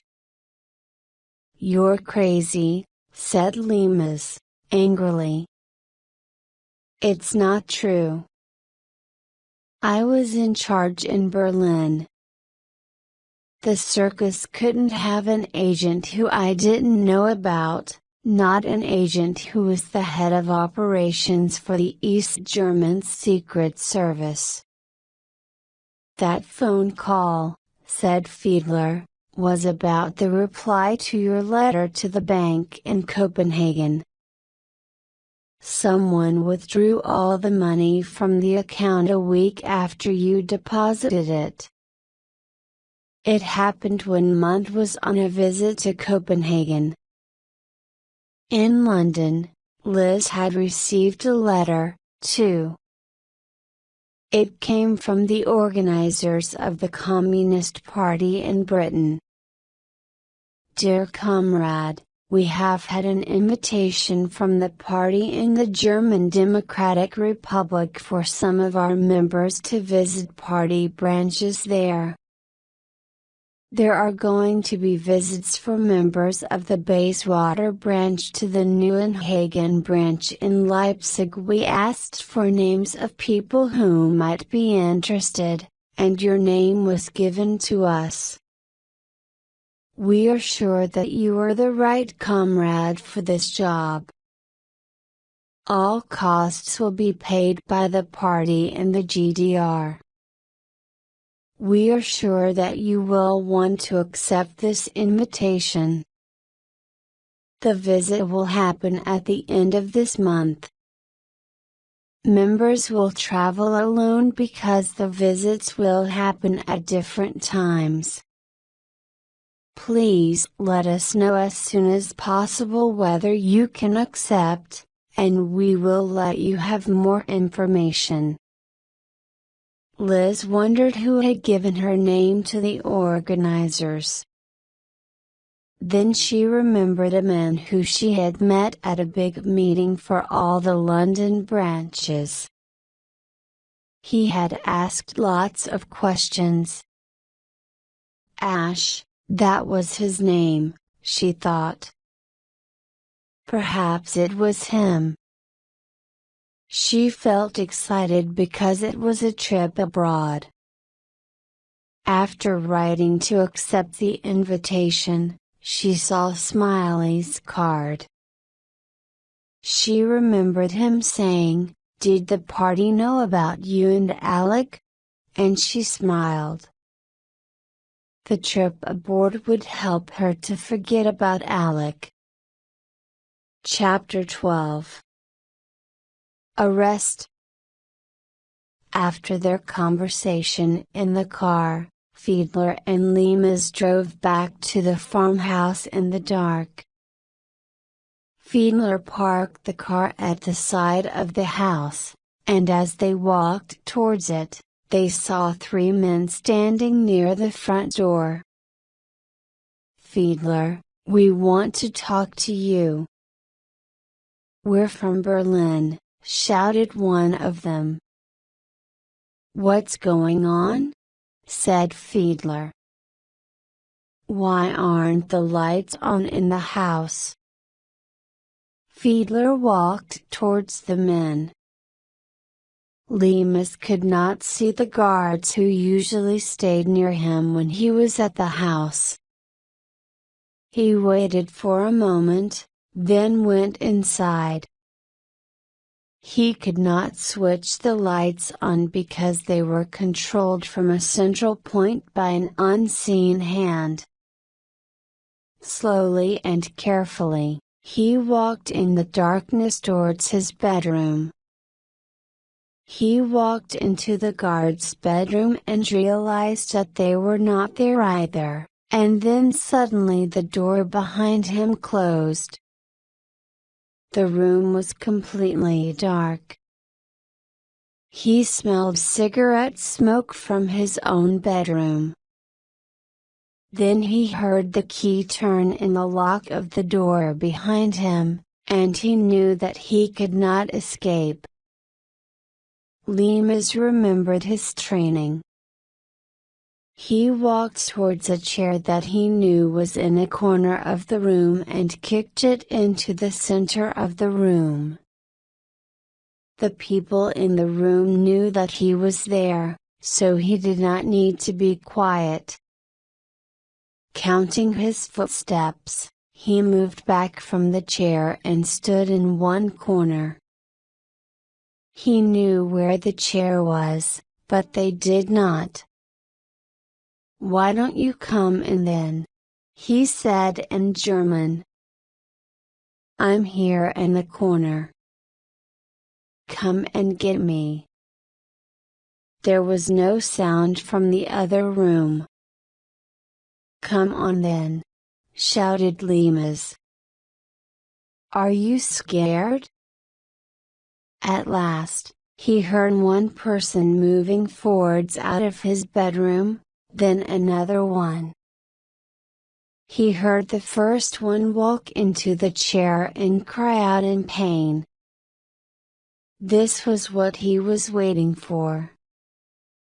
He moved forward, holding his left arm out in front of him until he touched an arm.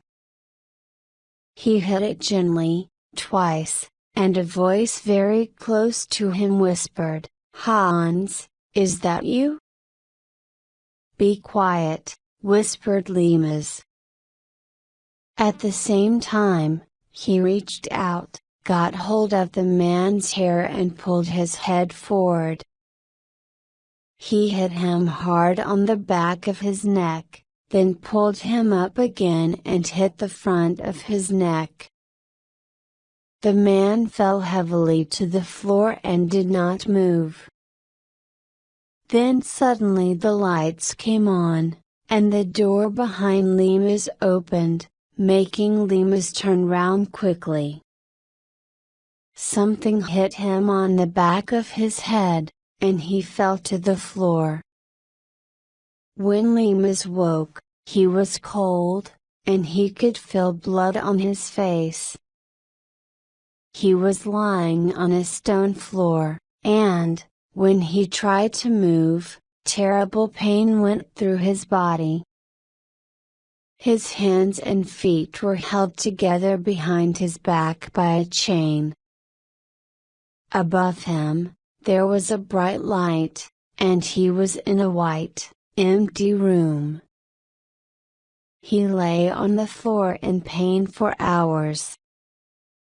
At last, the door opened and Mund came in, followed by 2 guards.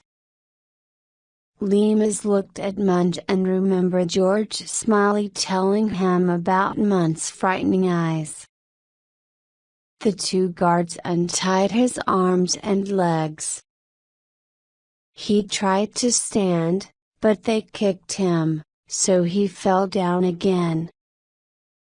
Then they pulled him along a corridor to a small room with a desk and 2 armchairs. Mund sat at the desk, and the guards put Lemus in an armchair where he sat with his eyes closed. "Give me a drink," whispered Lemus. Mund gave him a glass of water from a bottle on his desk. "Bring him something to eat," he said to the guards. They quickly brought a cup of soup and some pieces of sausage. Lemus ate and drank while they watched in silence. "Where's Fiedler?" asked Lemus, finally. "He's been arrested," replied Mund. "What for?" asked Lemus. "He's working for the enemies of the GDR," Mund said. "I see," said Lemus. "You think Fiedler is working for the British Secret Service, and that I'm here to help him. You think I'm here to make the East German Secret Service believe you are an agent for the British. So, you've arrested us both." "That's right." "You'll both be put on trial," replied Mund. "You will also be put on trial for murder." "So, the guard died, did he?" Lemus replied. Mund nodded, and then he went on. "You aren't really a defector, of course. As soon as I read Peter's report, I knew why you were here. I knew that Fiedler would believe that I was a double agent because he hates me and wants my job." "So, you've won," said Lemus. "Yes," replied Mund. "Fiedler sent a report to the Presidium yesterday that he didn't send to me. But I saw it, and I knew that he wanted to arrest me." The pain all over Lemus's body was increasing.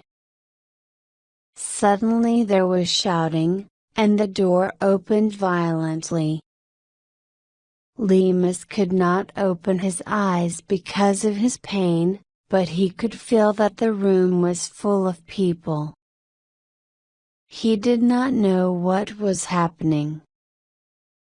Suddenly, there was silence, and then someone picked him up gently and carried him out of the room. When he woke again, he was in a hospital bed, and standing beside it was Fiedler.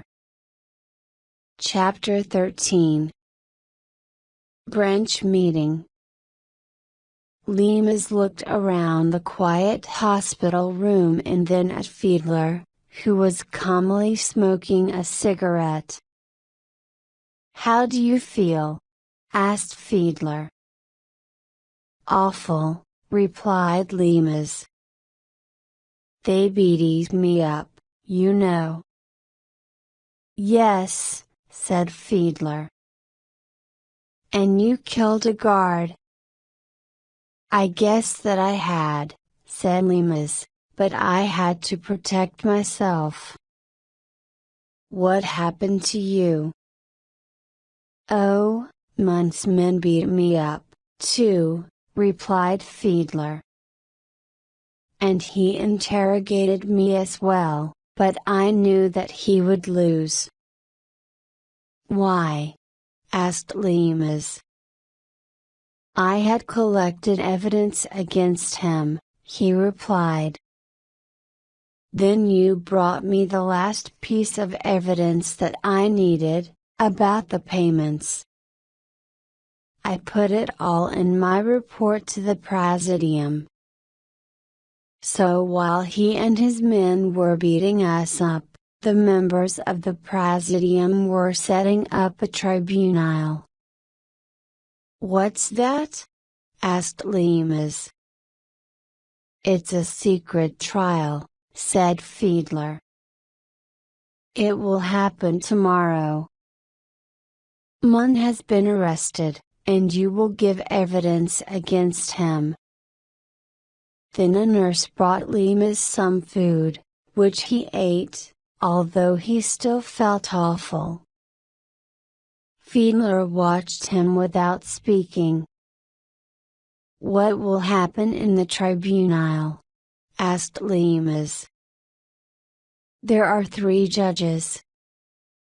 One of them, the president, is in charge of the others," Fiedler said. "I will put the case against Munt, and a clever man called Cardin will defend him." "Why can't Munt defend himself?" Limas asked. "Munt has asked for Cardin to do it. I have been told that Cardin will call a witness." They sat in silence again, and then Fiedler spoke. "You must get some sleep," he said. "Tomorrow, you can talk." Limas went to sleep feeling pleased. He was pleased that Fiedler was on his side against Munt, even though Fiedler was really on the other side, against the British Secret Service. And tomorrow, Munt would receive a sentence of death. At the same time, Liz was in Leipzig, where she had been for a few days. She was staying with a kind woman called Comrade Albert, who was the secretary of the Communist Party's Neuenhagen branch. Liz knew some German, so she could talk a little to people. She helped with work, giving books to people about the party and visiting members who had not been to meetings recently. The branch meeting was on the 4th evening of her visit. There was going to be a discussion about working and living together after 2 wars, and Comrade Ebert told Liz that a lot of people would come. It was hard to make people come to the branch meetings in London, so Liz wanted to get ideas to take home. She was pleased that the meeting room was better than the one in London. But then only 7 people came, and Liz was very upset. Liz was waiting for Comrade Ebert to put on her coat after the end of the meeting, when a man opened the door. "Comrade Ebert?" he asked. "Yes," Comrade Ebert replied. I'm looking for an English comrade, he continued. She is staying with you, Comrade Gold. I'm Elizabeth Gold, said Liz. My name is Holton. I'm from the party, he said. He showed some papers to Comrade Ebert, who looked at them and nodded. Then she looked at Liz a bit nervously. I have a message for Comrade Gold, Holton said. You are invited to a special meeting of the Presidium. Oh, said Liz, wondering how the Presidium knew about her. We must leave tonight, he said. We have a long way to go. To Gorlitz. Where's that? Asked Liz. It's to the east, near Poland, replied Comrade Ebert. Liz felt confused. She was pleased that the party thought she was important enough to invite to a special meeting, but she was also surprised. She wondered why they were going to travel so far to the east, but she did not feel she could ask any questions. Holton said, We can collect your things, and then we can continue the journey immediately. Liz realized that she had to do what he said. She followed Holton to a black car with a flag on the front. As soon as she and Holton got in, the driver started the engine and drove away. Chapter 14. The Tribunal. The courtroom was painted white and was about the same size as a school classroom. At one end, guards and members of the Presidium sat on wooden benches. At the other end, Lemus could see the three judges, 2 men and a woman, sitting at a big table. In front of the table, there were 2 men sitting on wooden chairs opposite each other. There was a man in a dark suit who was about 60 years old. This must be Carden, thought Lemus. The other man was Fiedler. Lemus sat at the back of the room with a guard on each side of him. He could see Munt sitting on a bench a few rows in front of him, with policemen all around him. Suddenly the middle one of the 3 tribunal members stood up. She was a small woman in her 50s, with short dark hair. She nodded at a guard to close the door and began to speak. I am the president of this tribunal. You all know why we are here. This is a tribunal that the Presidium has asked for, and you must remember that what happens here is secret. Then she pointed at Fiedler. Comrade Fiedler, you can begin. Fiedler stood up, took some papers from a small bag and began to speak. Lemus thought he talked well, he sounded both serious and confident. The case against Comrade Munt is that he is an agent working for the British Secret Service who has given them information, said Fiedler. Also, he has received large payments from the British Secret Service for that information. There is no worse crime than this one, and his sentence has to be a death sentence. Comrade Munt is 42 years old and is head of operations for the Secret Service of the GDR. He was recruited when he was 28 and for many years did special work in Scandinavia, in Norway, Sweden and Finland, so he was able to travel easily to this part of the world. He was good at his job, recruiting agents who worked for us in the West.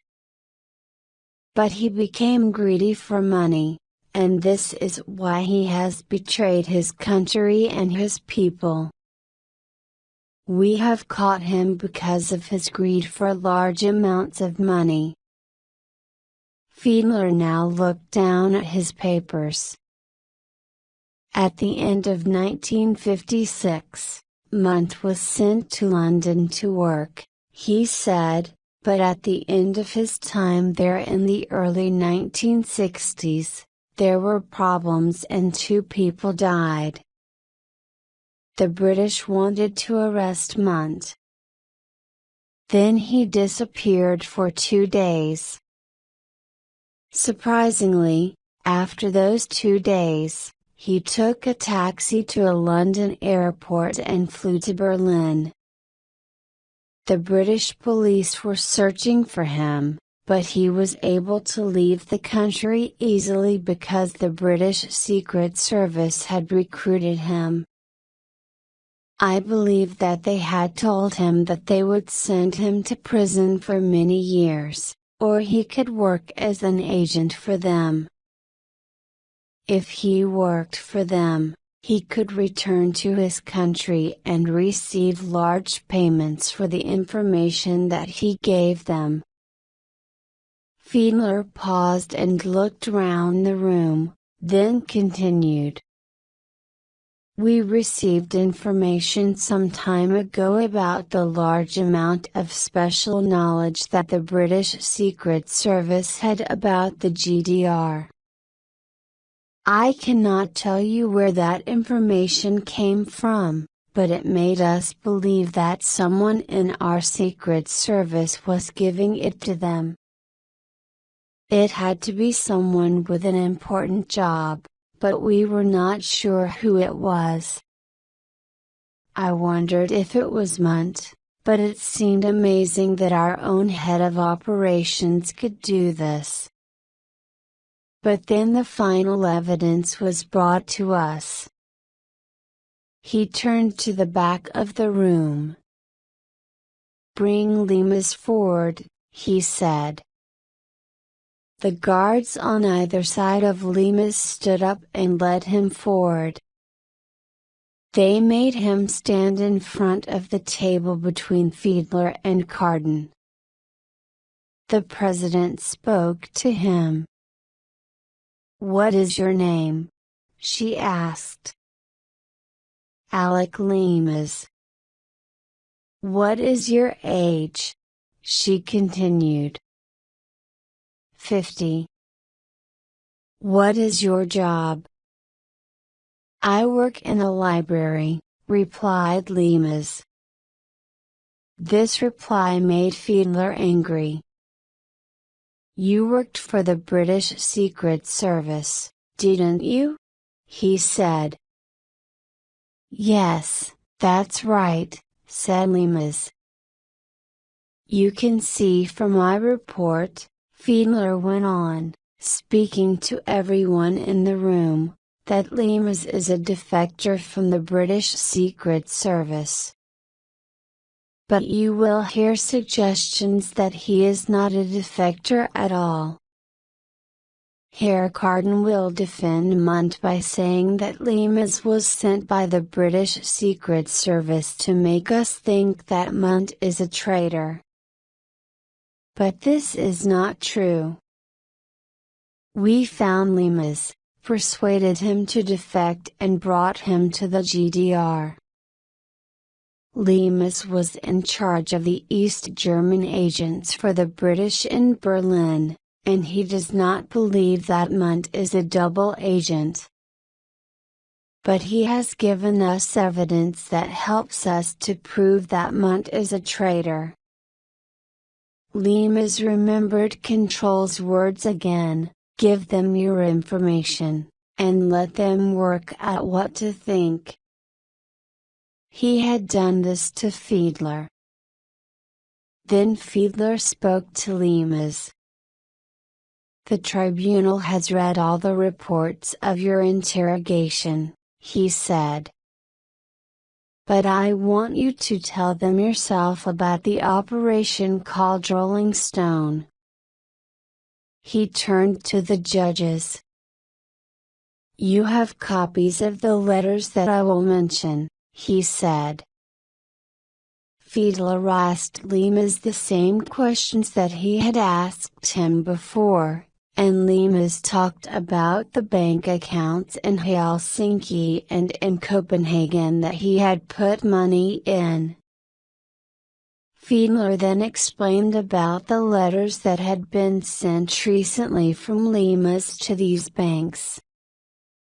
We haven't had a reply from Helsinki, he said.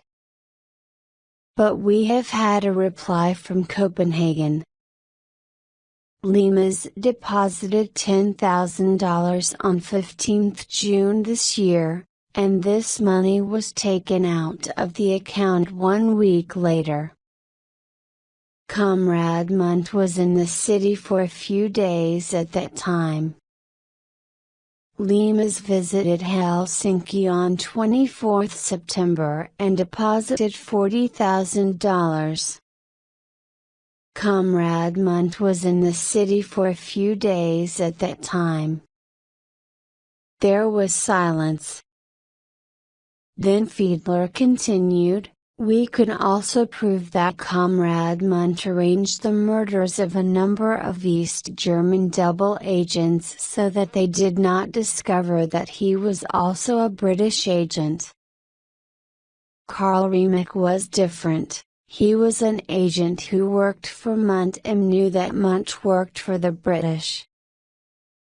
So Riemek was a danger to Munt when I started to suspect that Munt was a double agent. Munt told Riemek to escape because he was in danger, then gave an order to the guards at the checkpoint to shoot him. Later, he killed Riemek's woman because Riemek used to talk to her too much about his secret work. No one spoke. Everyone was looking from Fiedler to Munt. This is a greedy, violent man who has betrayed his country and its people, said Fiedler. For Hans-Dieter Munt, the only sentence is a death sentence. Chapter 15. Confession. The president of the tribunal turned to the man in the black suit sitting opposite Fiedler. Comrade Carden, she said, do you want to talk to the witness, Limas? Yes, I would like to do that, Carden said, standing up slowly. He put on his glasses, and then he started to speak. Comrade Munt believes that Limas is lying. We know that Karl Riemek was a traitor, a British spy, but Munt was not. He did not accept money for betraying our party. We say that there is no real evidence that he did, but there is evidence that Limas is part of a British plan. Limas has involved Comrade Fiedler in this plan to make us think that Comrade Munt is a traitor. The man spoke gently and politely. We say that Limas pretended to go downhill and to drink too much so that he had to leave his job with the circus. He pretended to hate his employers. And he hit a shopkeeper so that he was arrested and went to prison. All these things happened to make us think that he was a man who would like to defect and betray his country. He planned to say that Munt was not a traitor, but he gave us evidence that suggested that he was. It was a clever plan. Carden went on in the same polite voice. We say that the information that Lemus gave to Fiedler, about payments into bank accounts for Munt, is false. The British knew that Fiedler hated Munt and wanted his job, so they knew that he would help their plan by believing Lemus. But for months, Munt has known that Fiedler wants to get rid of him, and he has been very careful. It was Munt who planned our first approach to Lemus in England. And when Lemus was first interrogated, Munt saw the reports. He saw what Lemus had said about the dates of his visits to banks in Denmark and Finland. Then he was certain that there was a British operation to get rid of him. Comrade Munt then began to check on Lemus's life before his defection. He was looking for a mistake in the plan, and he found one, a very simple one. And he found a witness. But before we talk to the witness, let me ask Mr. Lemus a few questions. Tell me, said Carden, do you have much money? Of course not, replied Lemus, angrily. I wouldn't be here if I had plenty of money. Is there someone in England who would lend you money or pay your bills for you? No, said Lemus. Thank you, said Carden. Here's another question. Do you know George Smiley? Yes, of course, replied Lemus. He was in the circus. He left it before I did. Have you seen him since you left the circus? Asked Carden. Lemus paused before he answered because he was not sure why Carden was asking these questions. At last, he said, number. And was Smiley interested in you after you left the circus? Carden asked. No, of course not, replied Lemus. And tell me, when you hit the grocer, how much money did you have? Nothing, said Lemus. I'd been ill for a week and hadn't eaten anything. That's when I decided to defect, and Carden interrupted him. You were owed money by the library, of course, weren't you? How did you know that? Asked Lemus, suddenly worried. Carden did not answer. Thank you. You can sit down, he said. Then the guards took Lemus back to his seat on the bench. The door opened and a large, ugly woman in a gray uniform came in. Behind her was Liz. She came slowly into the courtroom, looking around her. Lemus had forgotten how young she was. When she saw him between the two guards, she stopped. Alec, she said. One of the guards put his hand on her arm and led her to where Lemus had stood in front of the big table. What is your name, child? asked the president. Elizabeth Gold. You are a member of the British Communist Party? Yes, replied Liz. Suddenly there was the noise of furniture falling over on the floor and the sound of Lima's voice, ugly and loud, shouting, "Leave her alone! Leave her alone!"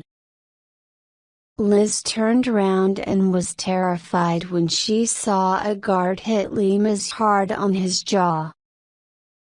Two other men got hold of his arms and pulled them behind his back. Liz saw that his face was white and there was blood on his jaw. Then his head fell forward. "If he moves again, take him out of the room," said the president. Then she spoke to Liz again. "You know the rule that you must not ask another comrade for details of what the party does, don't you?" Liz nodded. "Yes, of course," she said, quietly. "Today you must remember the rule. It is better that you don't know any details. We are members of the party who work for the Presidium. We are going to ask you some questions, which you must answer. It is important that you speak the truth when you answer them," said the president. "But who is on trial?" Liz whispered. "Is it Alec? I have told you that it is better you don't know anything." "Then you can go home," replied the president. "This man is going to ask you some questions." The president pointed to Carden, who stood up and spoke politely to Liz. "Alec Lemus was your lover, wasn't he?"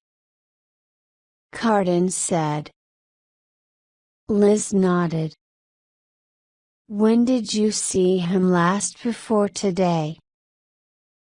"At his flat," she replied. "He was ill. I went to help him." "I suppose that cost you a lot of money," said Carden. His voice sounded kind, but Liz did not trust him. "I got the money from Alec," she replied.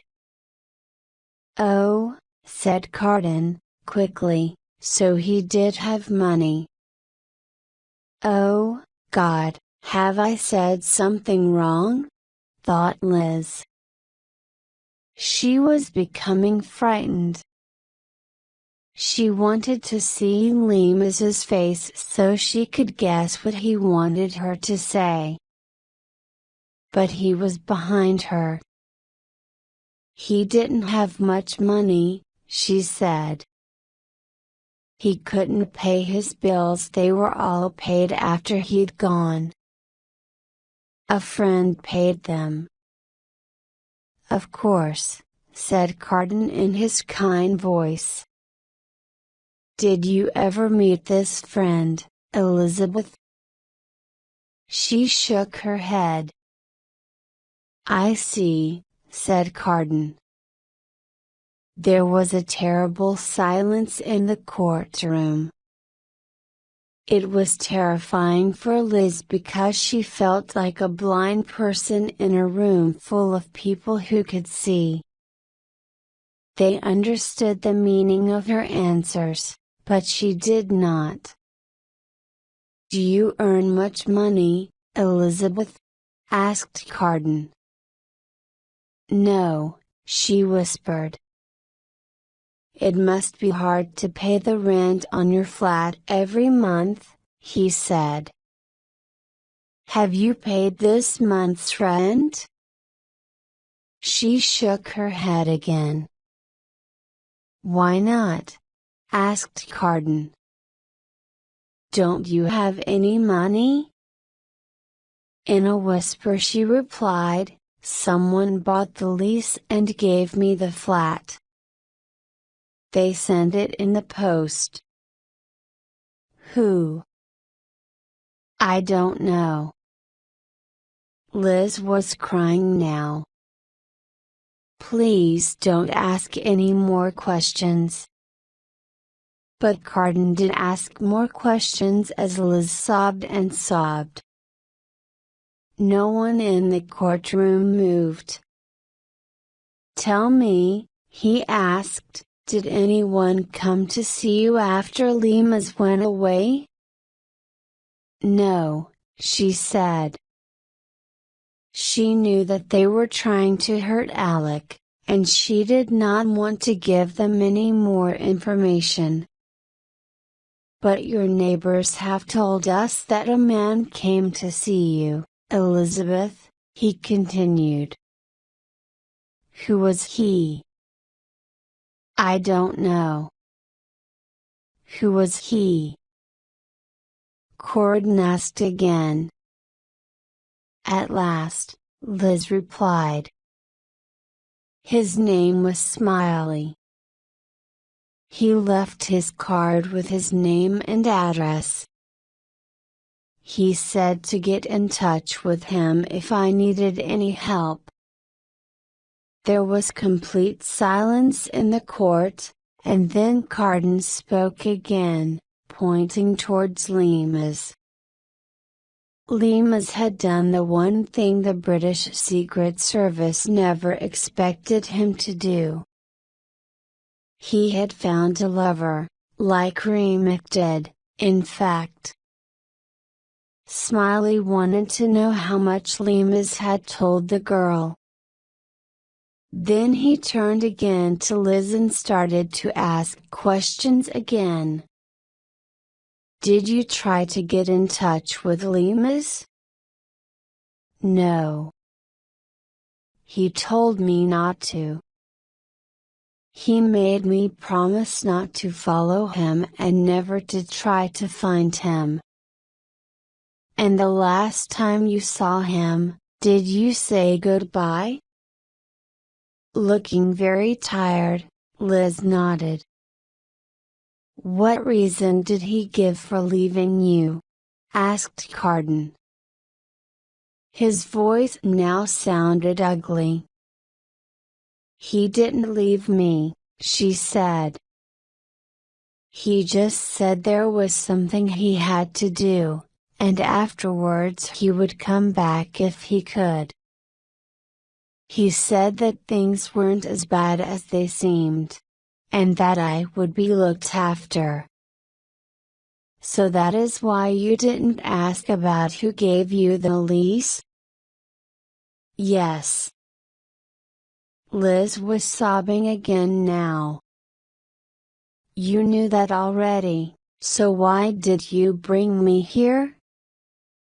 Carden waited for her to stop sobbing, then turned to the silent members of the tribunal.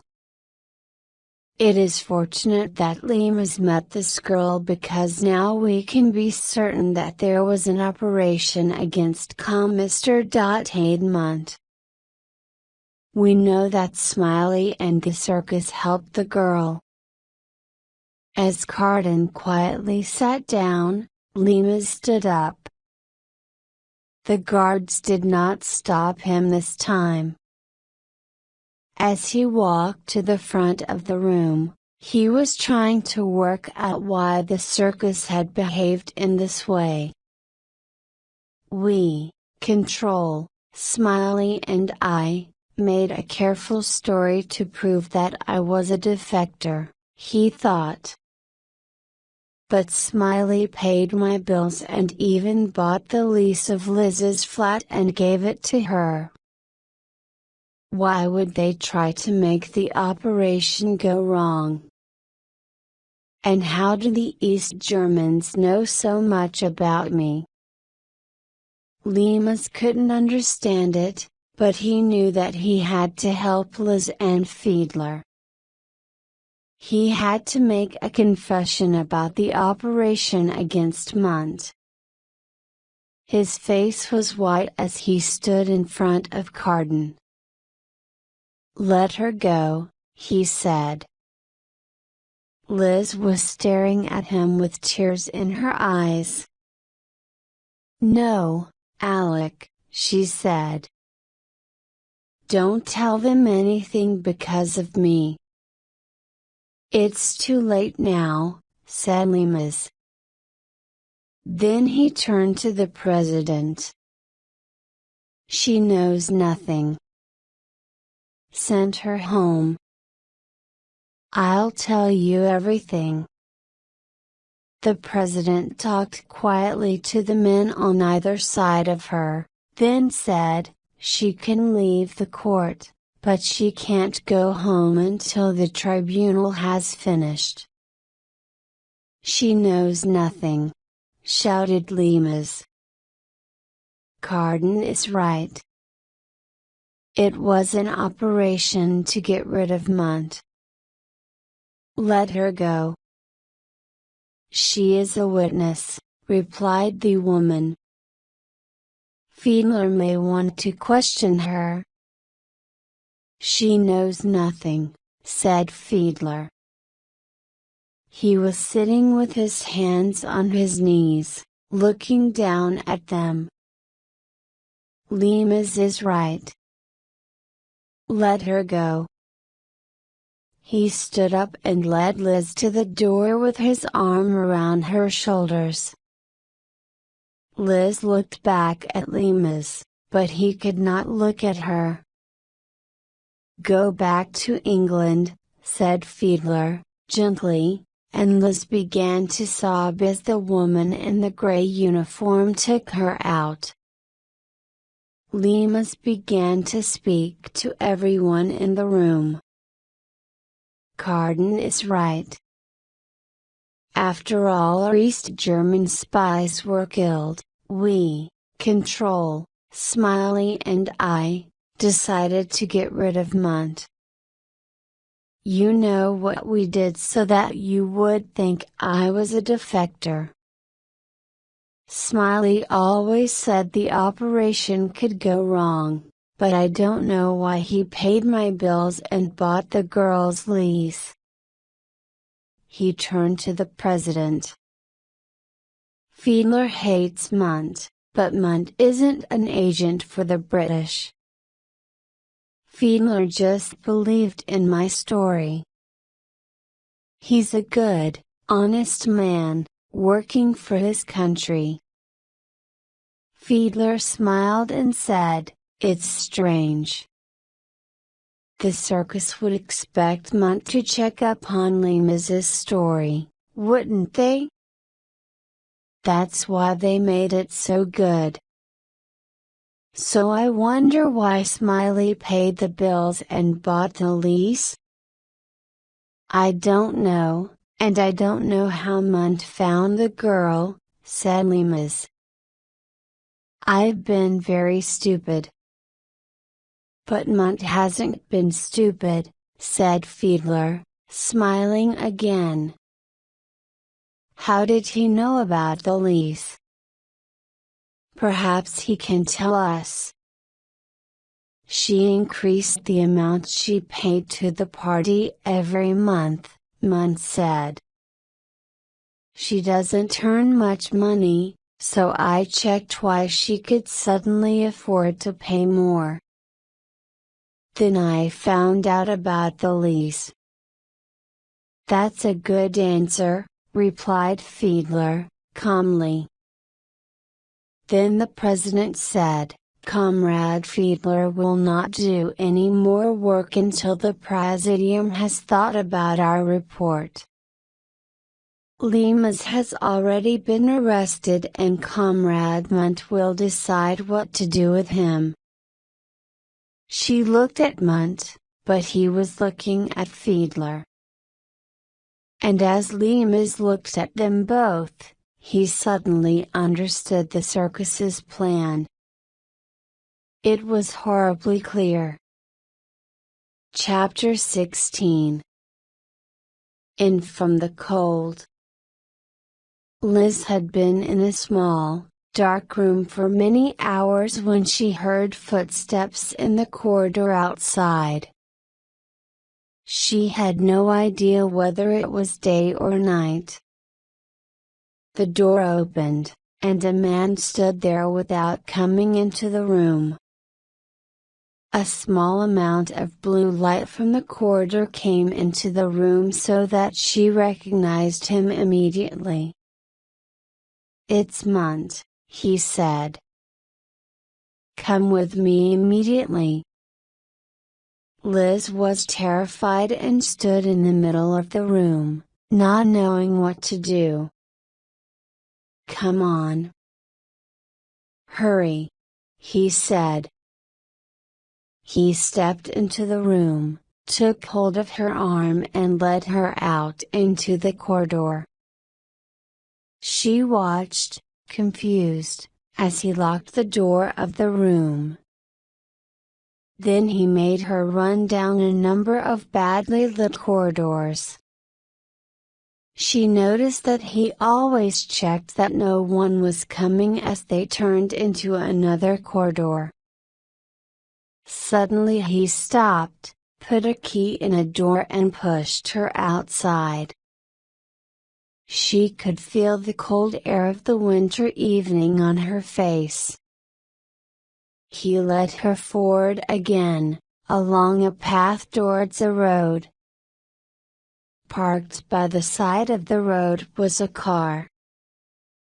Standing beside it was Alec Lima's.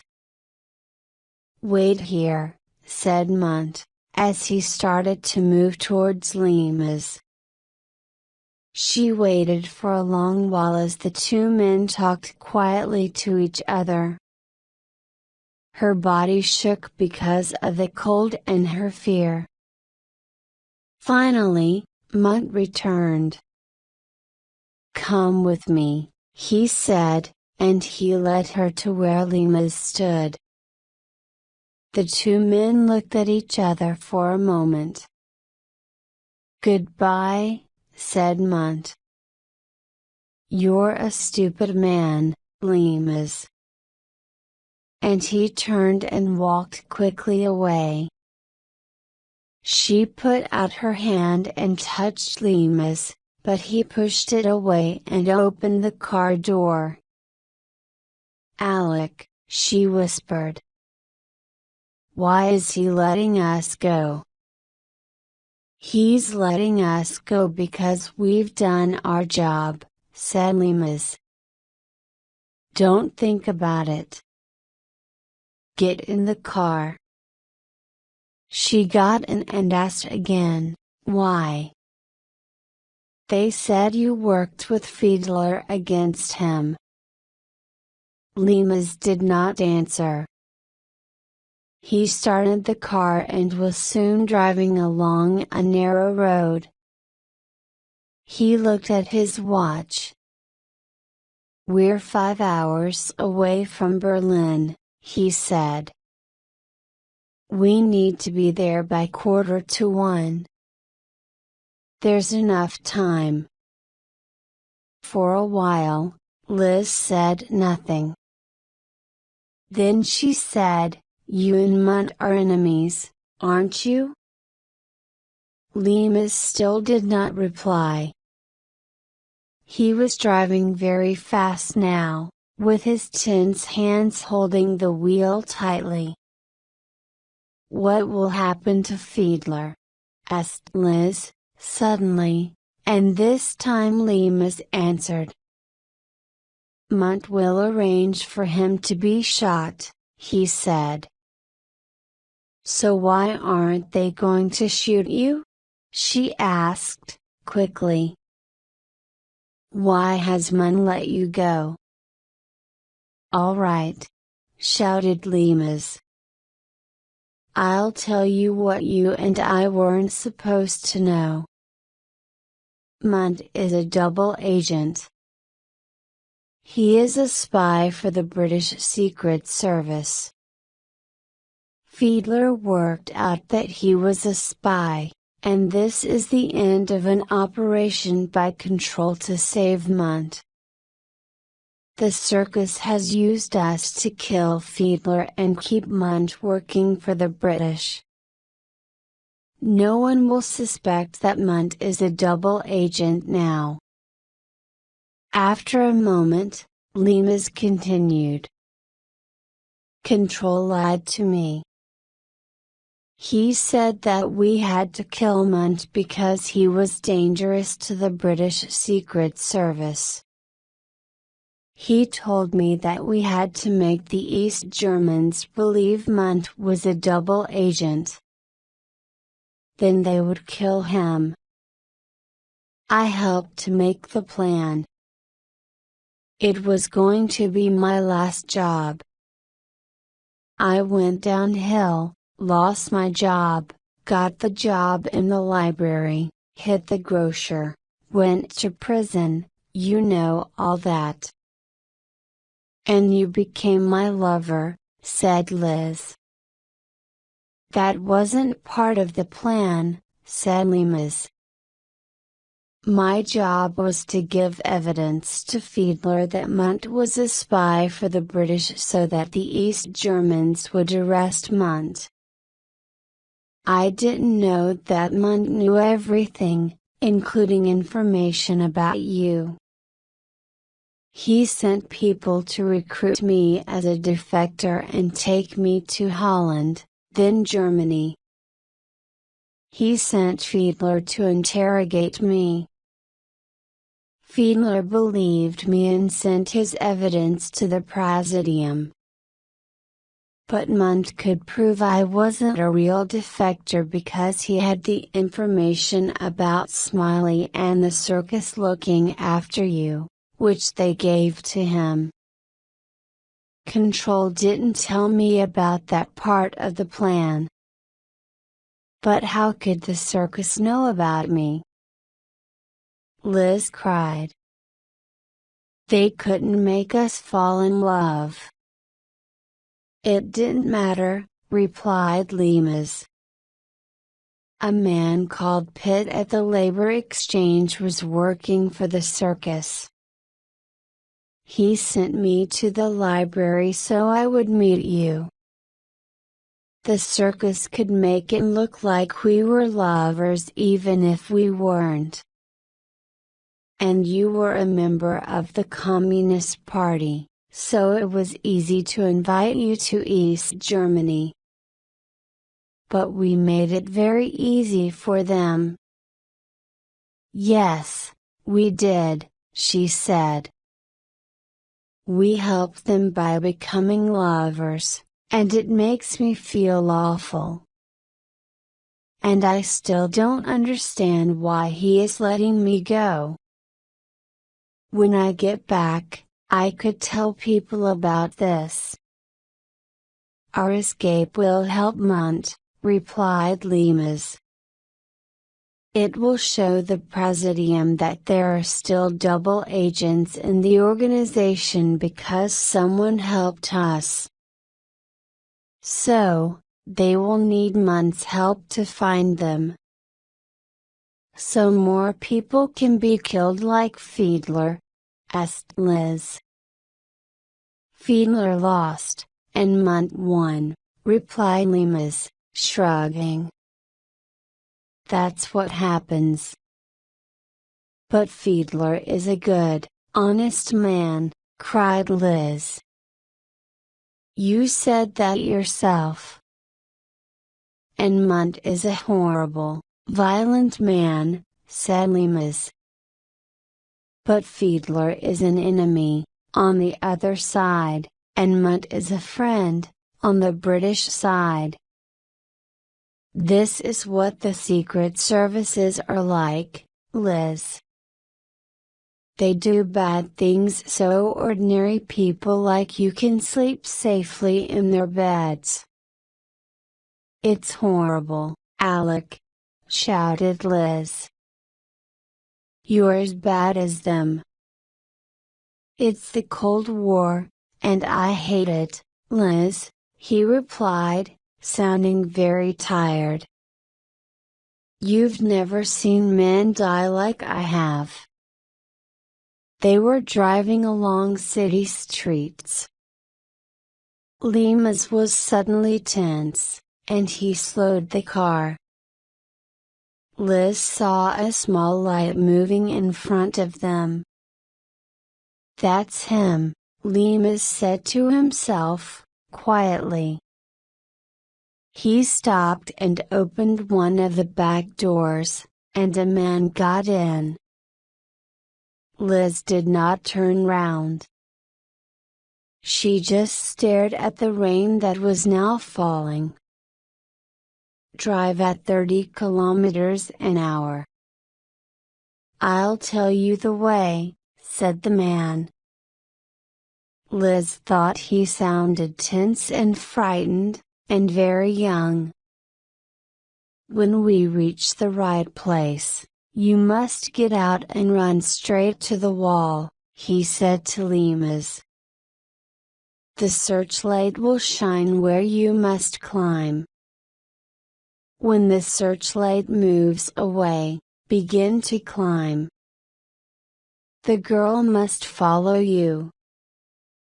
You'll have to sit on the top and pull the girl up. Do you understand? We understand, replied Limas. How long is it before we get there? We will be there in about 9 minutes, said the man. They have only given you a short time. The searchlight will move away at 1:05. Then you have 90 seconds to escape. And don't turn back. If you fall or get hurt, keep going. They will shoot anyone they see on this side of the wall. You must get over it. We know, said Limas. Limas drove the car carefully through the dark, wet streets, turning right and left when the young man told him to do so. We're nearly there, said the young man. Go slowly, he continued. Now turn left. Turn left. They were in a very dark, narrow street. The young man told Limas to stop the car and turn off the lights. Look, he said, pointing down a small street to their left. They could see a small part of the wall, huge and gray-brown in the yellow lights, with barbed wire on top of it. There is a small cut in the wire in the place where you must climb, he said to them. All 3 of them got out of the car. Goodbye, said the young man. Liz looked at his face and knew that he was very frightened. Goodbye, she said. As they were walking along the street, they heard the car drive away. They stopped in the darkness on a small piece of ground not far from the wall. 2 minutes to go, said Limas, looking at his watch. Liz said nothing. As they watched the searchlight move along the wall and stop in front of them, Limas looked at his watch again. Are you ready? He asked. Liz nodded. Limas took hold of her arm, and they began to walk across the small piece of ground. Liz wanted to run, but he held her arm tightly because he could not really believe that Munt was letting her go. He did not understand it. They were almost there when the searchlight moved away and they were in darkness. Lemus continued walking until he could feel the rough concrete blocks of the wall with his hand. Looking up, he could just see that there was a small gap in the wire on the top. There were pieces of metal in the wall that he could use as steps. Putting his foot on the first one, he started to climb. When he was on the last one, he reached up to pull himself onto the top. "Come on," he whispered. "Start climbing." He lay down and took hold of her hand as she came to the last metal step. Slowly, he started to pull her up. Suddenly, enormous lights came on all round them. Lemus was shocked, and it seemed as if he was blind. He still held Liz's hand, but her feet had come off the metal steps, so she was hanging in the air. He called her name and started again to pull her up. Then there was the sound of sirens and shouting. Lemus knelt on the rough concrete and got hold of both of her arms, pulling her to him. Then they shot her. Lemus felt the shots as they hit her, 3 or 4 of them, and her thin arms fell from his hands. He heard a voice shout in English from the other side of the wall, "Jump, Alec! Jump, man!" Now there was more shouting. There were English voices and German voices. Lemus heard Smiley's voice, quite close to him. "The girl, where's the girl?" Lemus put his hand above his eyes to keep the bright lights away and looked down. He saw Liz, lying on the ground. For a moment, he did nothing, and then he began to climb back down the same metal steps. He stood beside her. She was dead. Nothing happened for a moment, and then they shot him. As he fell next to Liz, Lemus knew that he had finally come in from the cold.